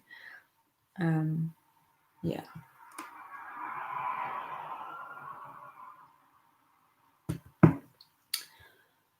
So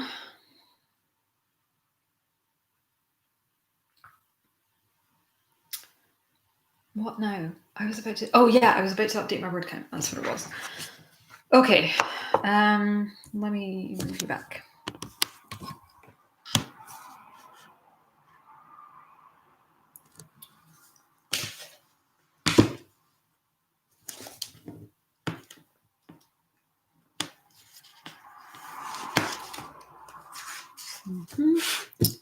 So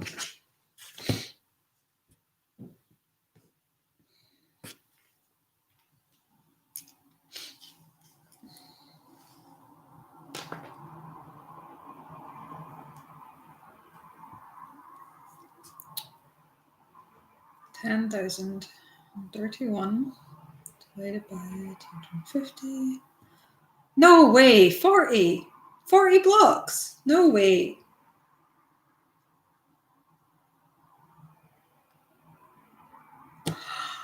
Wow. Okay, that's cool. Yeah, I guess I should explain this for those who may have not seen this in a previous stream. This is my little NaNoWrimo word tracker in my journal, as well as using the website and stuff, obviously. Each of these boxes is 250 words, so that makes each row 3,000 words. And yeah, I just get to fill in one every time I hit another 250 words. So I actually get to fill in like 10 since I last updated this.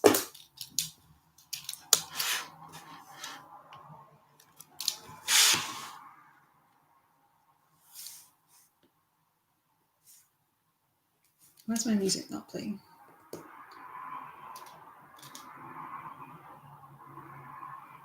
There we go.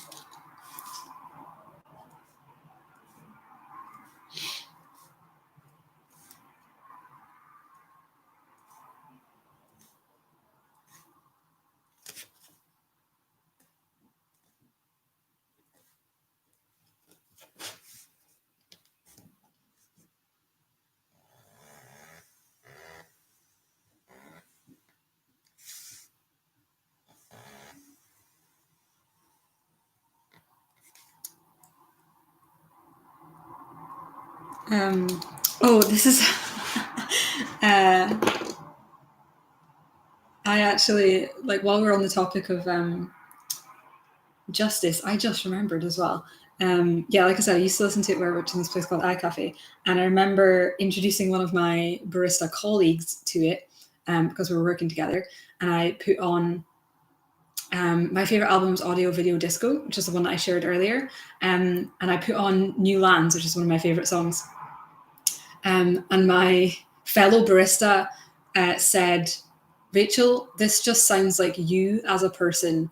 And I remember being like, what a huge compliment to be like, I sound like I am like a Justice song. Thank you so much. Yeah.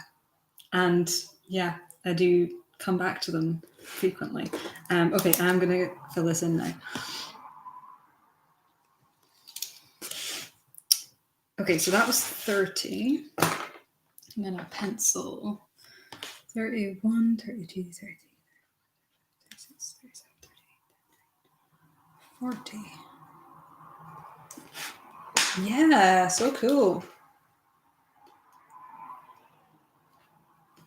Civilization, also one of my favorite songs.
Last one.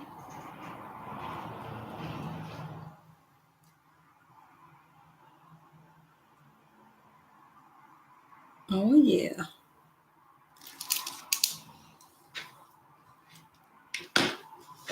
Yeah, it's very satisfying to see that these like rows kind of grow.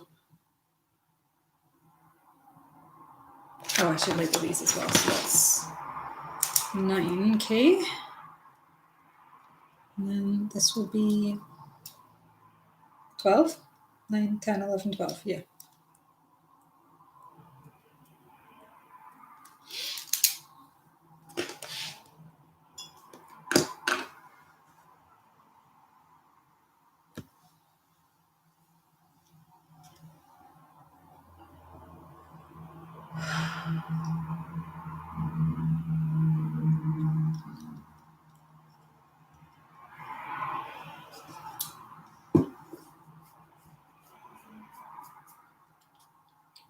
Okay.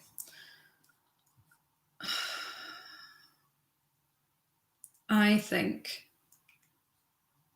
think I'm done with this scene for now. I think I'm gonna mark it as incomplete and move on to the next. And maybe come back to it sometime soon.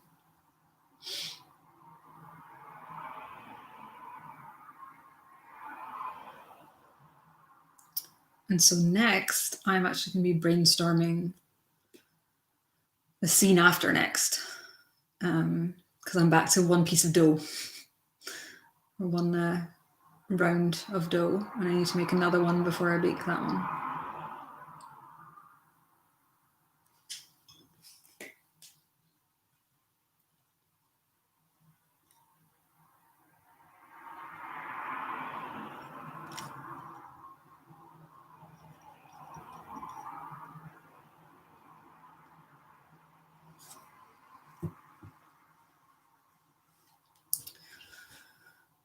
So I don't think I want this remix right now, thank you.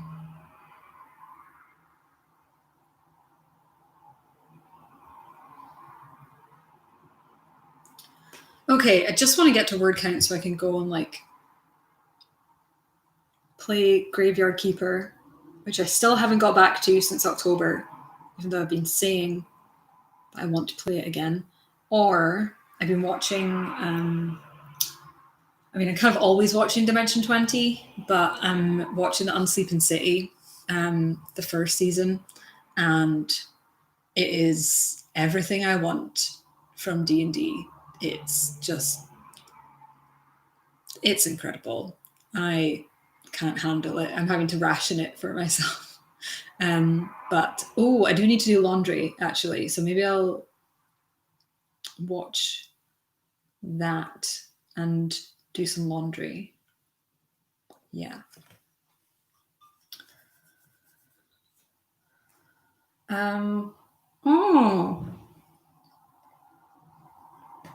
Here's something we can chat about for a little break. I really want the vibes, but it's also distracting. Maybe it's just too loud. Okay. Yes. Okay. As my little break before we dive into another sprint, I want to tell you about some D&D I played recently. So I don't think I've even told you about Starfinder. So I ran those 2 Monster of the Week games, which are... yes, that was something I meant to talk about. Thank you for reminding me, Casper. Casper says, I'm sure there must be somewhere I can look this up, but do you publish the times for these sessions anywhere? No, I don't plan these in advance because I try to just spontaneously stream when I need to write and also when I feel like it, so that you get a semi-coherent and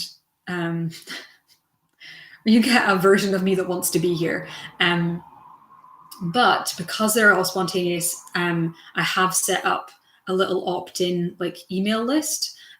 So if you sign up there, then you can get like a notification, an email every single time that I'm about to go live.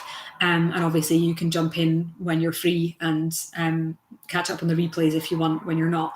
And so to join that, you can just go to, you can just go to rachelsteven.com, and you'll see that there's a banner, like announcement bar at the top of the screen that says, that mentions NaNoWriMo live streams. If you click on that, then it'll take you there. Or you can go to, I think it's rachelsteven.com/NaNoWriMo, all one word, -2020. I think that's the page.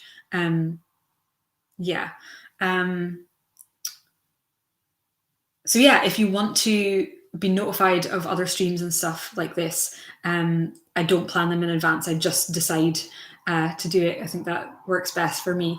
And so if you want to get emails, then go and sign up there. You can also, of course, do YouTube notifications, but I've heard some people say they can be a bit hit and miss, and you don't always get them.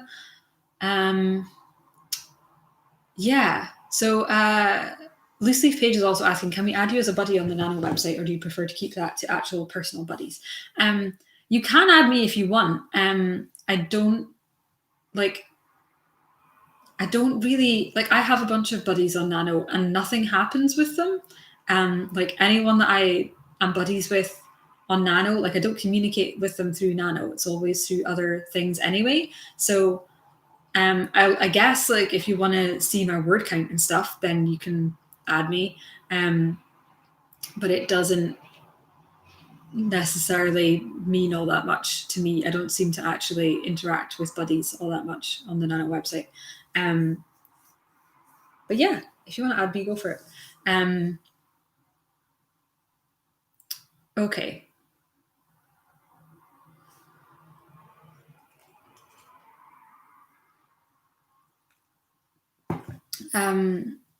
Cool. I do some in the daytime. I do just whenever I feel like it. I don't know what time zone you're in. I'm in GMT. So I have done some in the daytime. I do some at night. If your daughter is only 8, I will also say that, like, I do swear.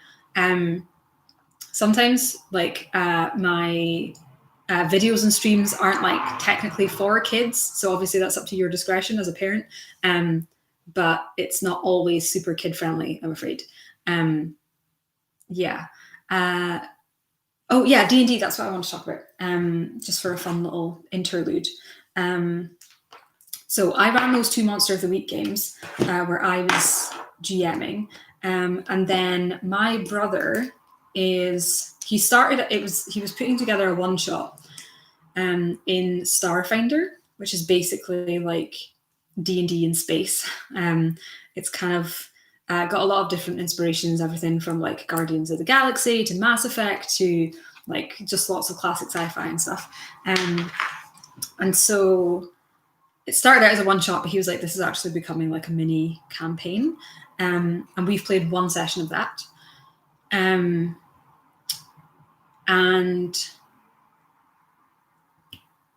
it was fun. I am playing... so we're like a group in the Starfinder Society, which is kind of like a less violent. They're kind of like Starfleet-esque, but not quite as centralized, I guess. Where it's just like exploration and other things.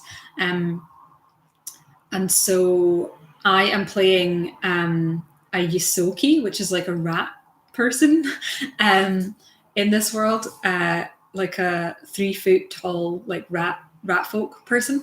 I'm playing a little old grandma character who is an ex-council leader. So she led like a Yisoki conclave on Absalom Station, which is the big kind of Citadel-esque space station in this world.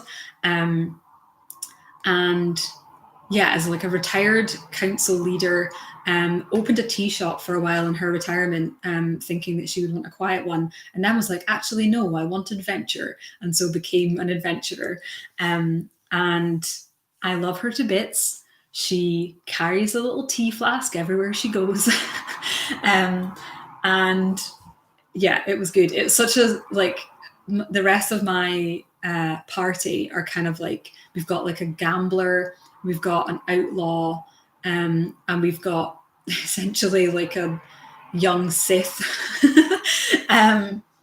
played by my friend Jen. And so it's really, the contrast is very funny, where I am like this like sweet old grandmother type. And the story is set on a space station that my brother created homebrew for this, called Omicron. It's kind of loosely based on Omega from Mass Effect, so it's like a kind of no man's land, kind of Wild West, like nothing. There's no like lawless kind of place, and so there's a lot of like crime and drugs and gambling and mercenaries and all of that. And so having this little kind of comparatively goody two shoes rat lady in and amongst that is interesting. So that was super fun. We're still waiting on, he's basically preparing the next session for that, so we're going to do that at some point.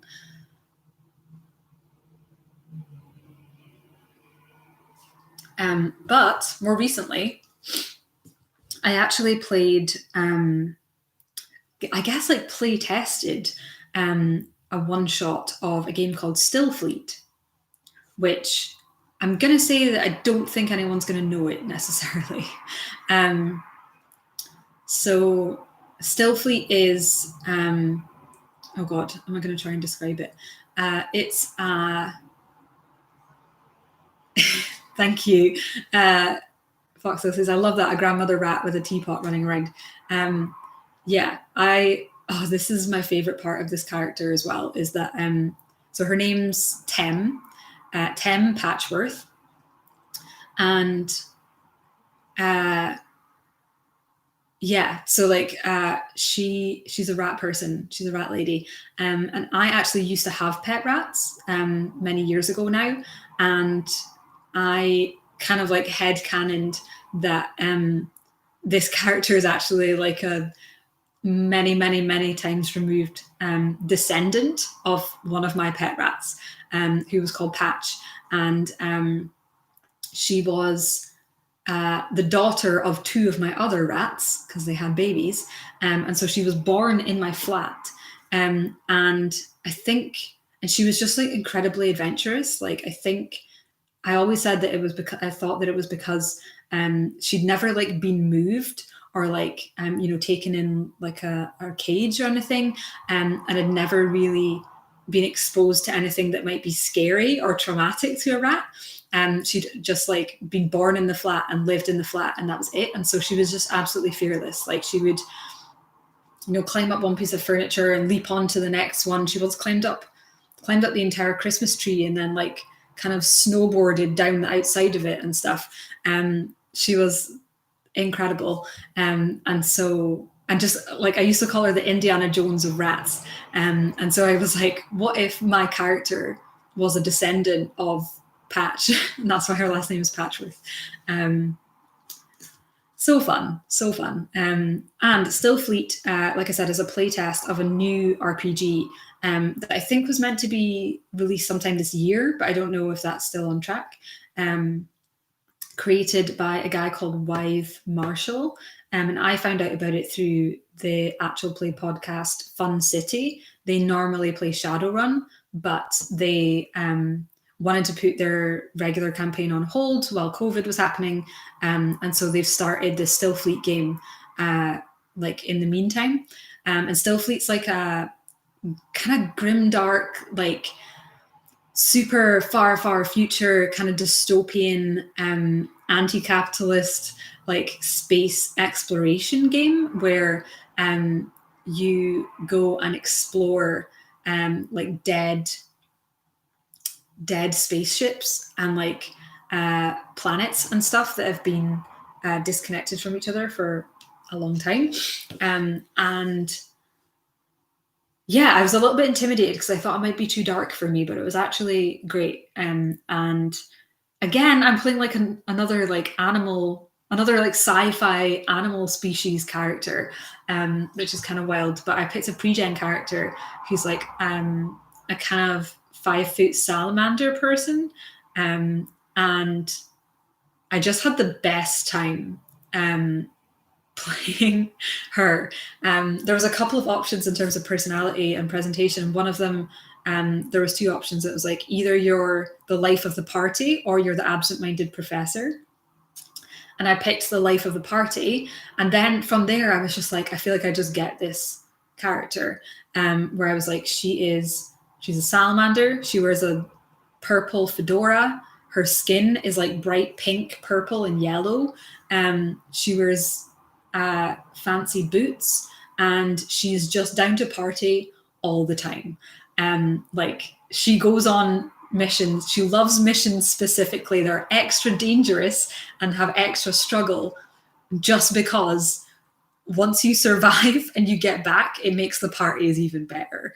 Like the sense of relief makes parties just excellent. And so that's like her motivation.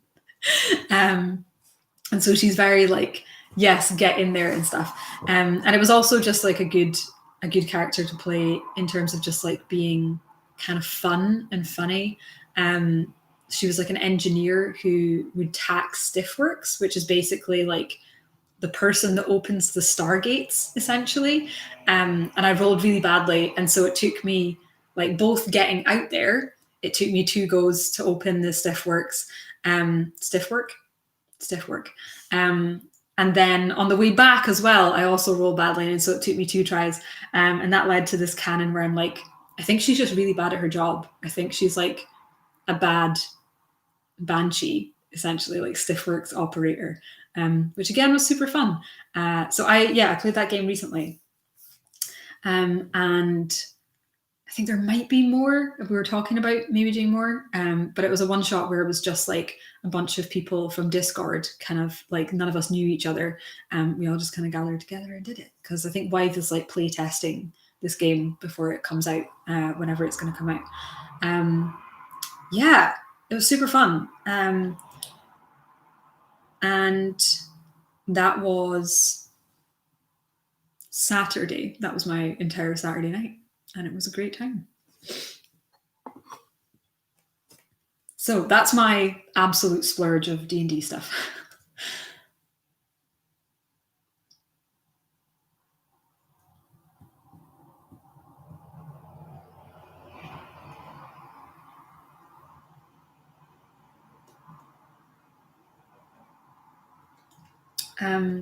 Neil says I wasn't a fan of Starfinder. I just felt so dated, but not in a good way. I don't know. Like, I've never played. I mean, I know a lot of traditional D&D because I've consumed a ton of D&D content. I've never actually played it. My brother has played a lot of Pathfinder, but I've never played it myself. My impression with these things is that the traditional systems all feel a bit outdated, to be honest, in terms of like actual content. So for me, it's kind of about like, what do you do with that? Both me and my brother absolutely adore space opera, and Mass Effect and lots of sci-fi stuff. And so he's kind of like using the general kind of world and stuff as a basis, but like homebrewing his own adventure and his own like world elements and stuff. So that's fun. Like, so the motive, like our quest for that one is that there is this kind of big diplomatic space dragon that lives on Omicron, and kind of acts as an intermediary for lots of the different kind of mercenary groups and different factions and stuff on the station, and these types of dragons are always responsible for a lot of like kind of civilizations leaping forward, apparently. And so this dragon has had its egg stolen by a mysterious group of killers who assaulted its home. And so we have to go find this egg, essentially, which is a fun one to do in space.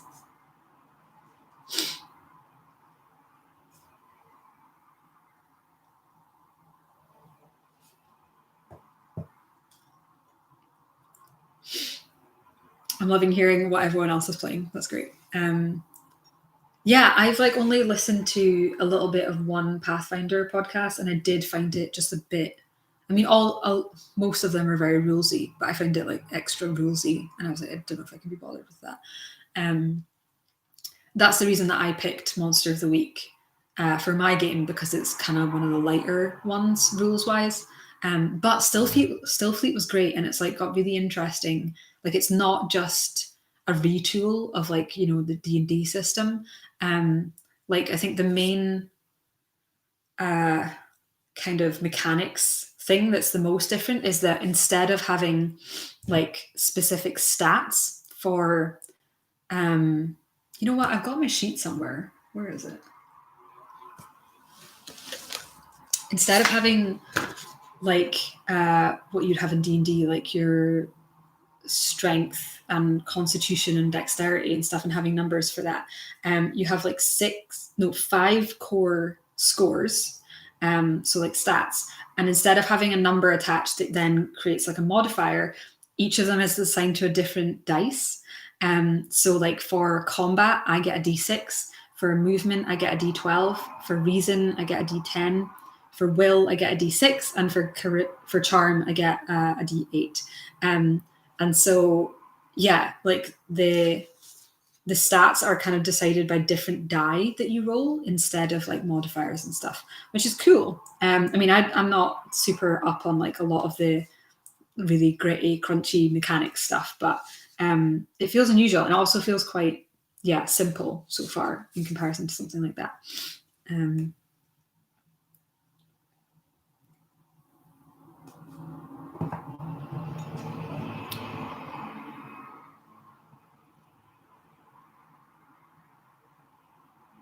Cool.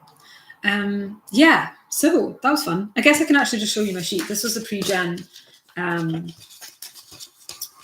My character was called Rala, and this is like what the little salamander person looks like. Yeah, it was good fun. And I had a bunch of notes and stuff as well.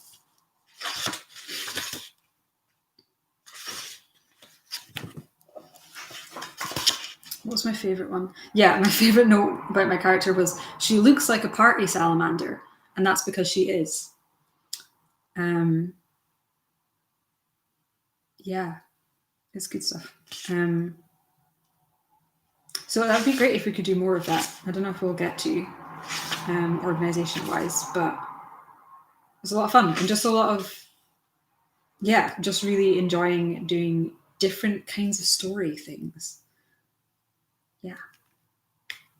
The standout moment for gameplay for me in that game was, so we were on this abandoned ancient ship and had struck up a rapport with the AI of the ship, who'd been there for hundreds of thousands of years, and it told us there's another life sign on this ship, and it killed everything else, and it's a couple of rooms away.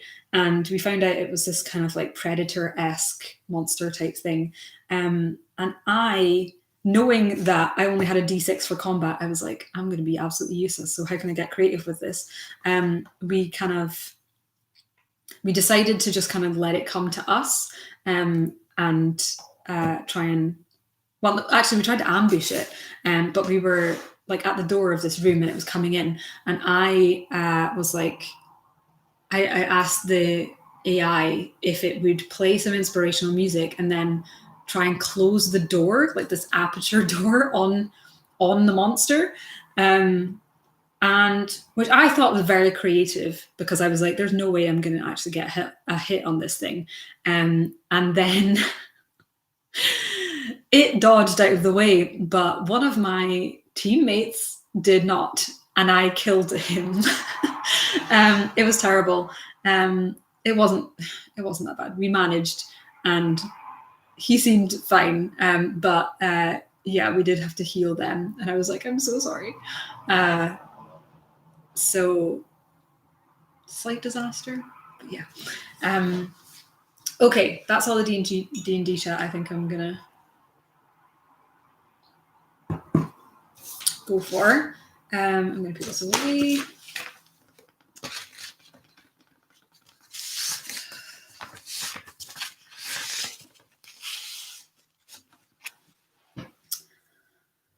And I'm going to try and do this final sprint of the stream, I think.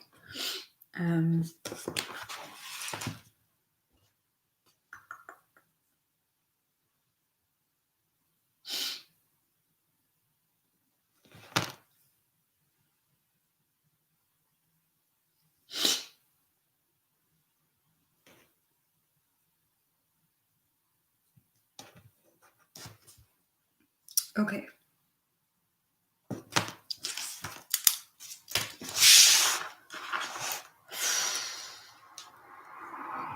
How much? Okay. So, I mean, if I just wanted to get to like normal nano word count, then I've only got like 660 words to go. If I want to get up to word count for catching up, then I need to get to 1800 from 1500. And if I want to be able to take days off, then I need to get to 2000. So we'll see. I'm brainstorming next, actually, so that should... Oh, no, wait. Sorry. So hopefully that should be a bit easier than just banging my head against this scene.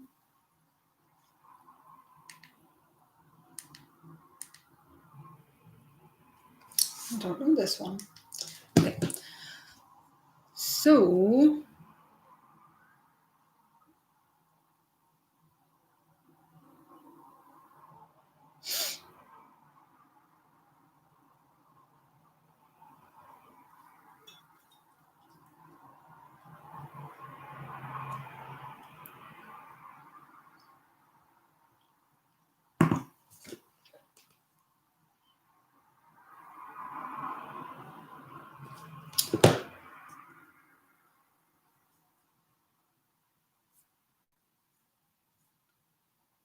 So what am I brainstorming?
okay.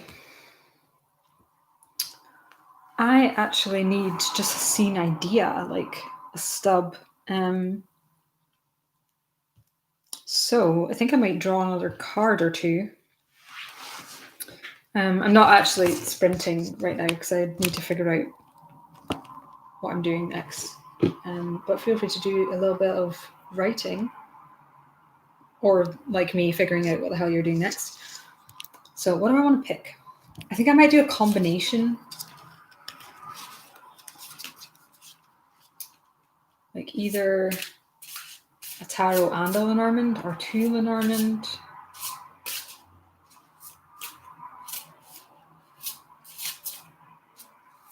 We'll see.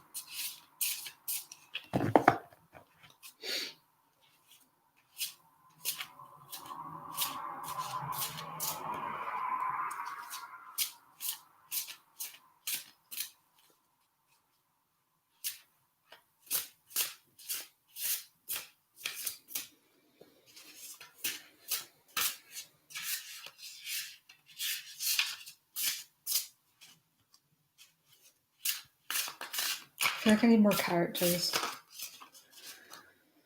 Or I need to know these characters a bit better as well, but we'll see.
Okay.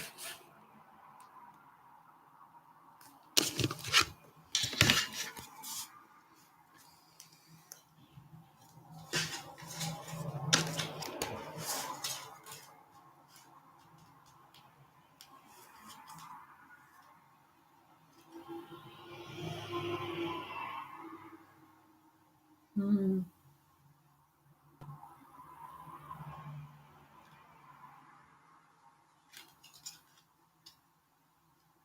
Hmm.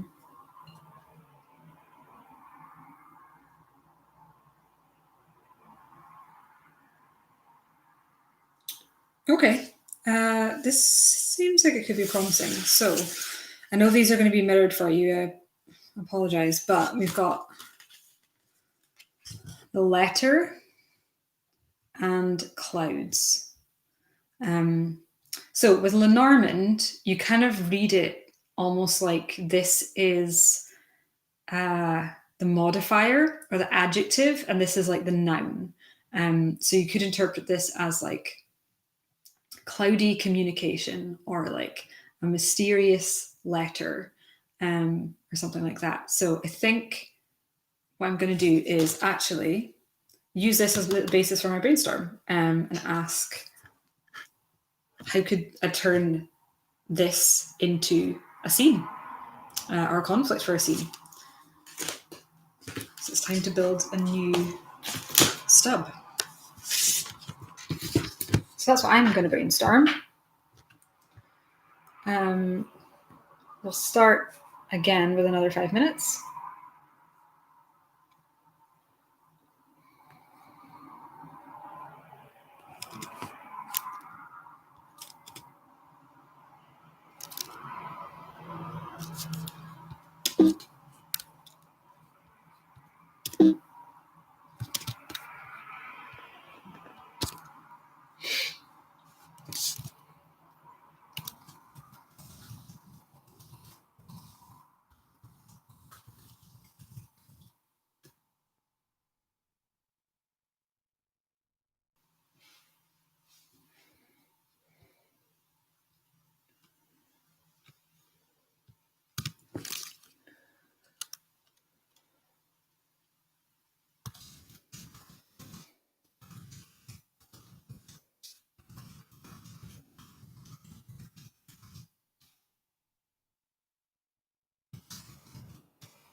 That went wrong. That went wrong the down pipe. That went down the wrong pipe. Okay, 5 minutes. Let's go. 3, 2, 1, go.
Okay.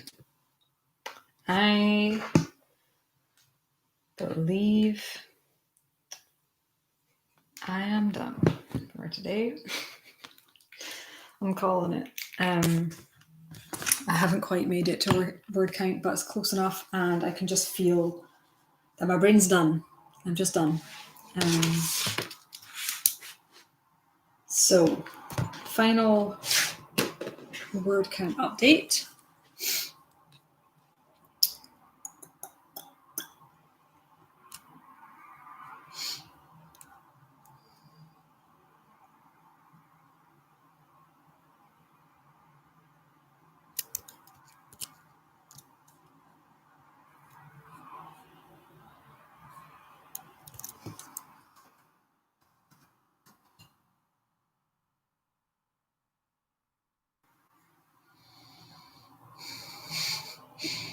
My final word count for today is 1,657. Close. Cool. 11th classing, logged in too late for this one. Okay, I want to reiterate for anyone that didn't catch it earlier. I don't have like a set schedule for these streams. I just do it as and when I feel like it. So if you want to make sure that you catch them when they are going live, go to my website. It's www.rachelstephen.com/nanowrimo-2020, I believe. And you can sign up you can opt in for email notifications basically for every time one of these streams is going live. And I'll try and give you as much notice as I can. But a lot of the time it'll be like, I'm going live in 20 minutes or I'm going live in an hour. But that way you'll definitely get an email every time. Thank you, Rage's posting the link again.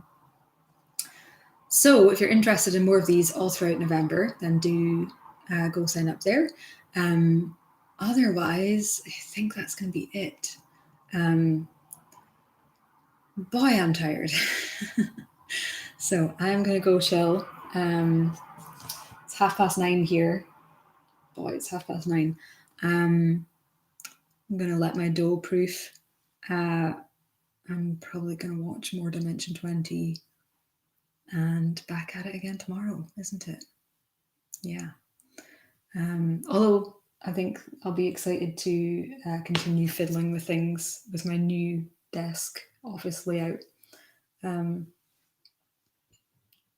Yes. So thank you so much for joining me. I hope that you got some good writing done or some bad writing done. Either is good.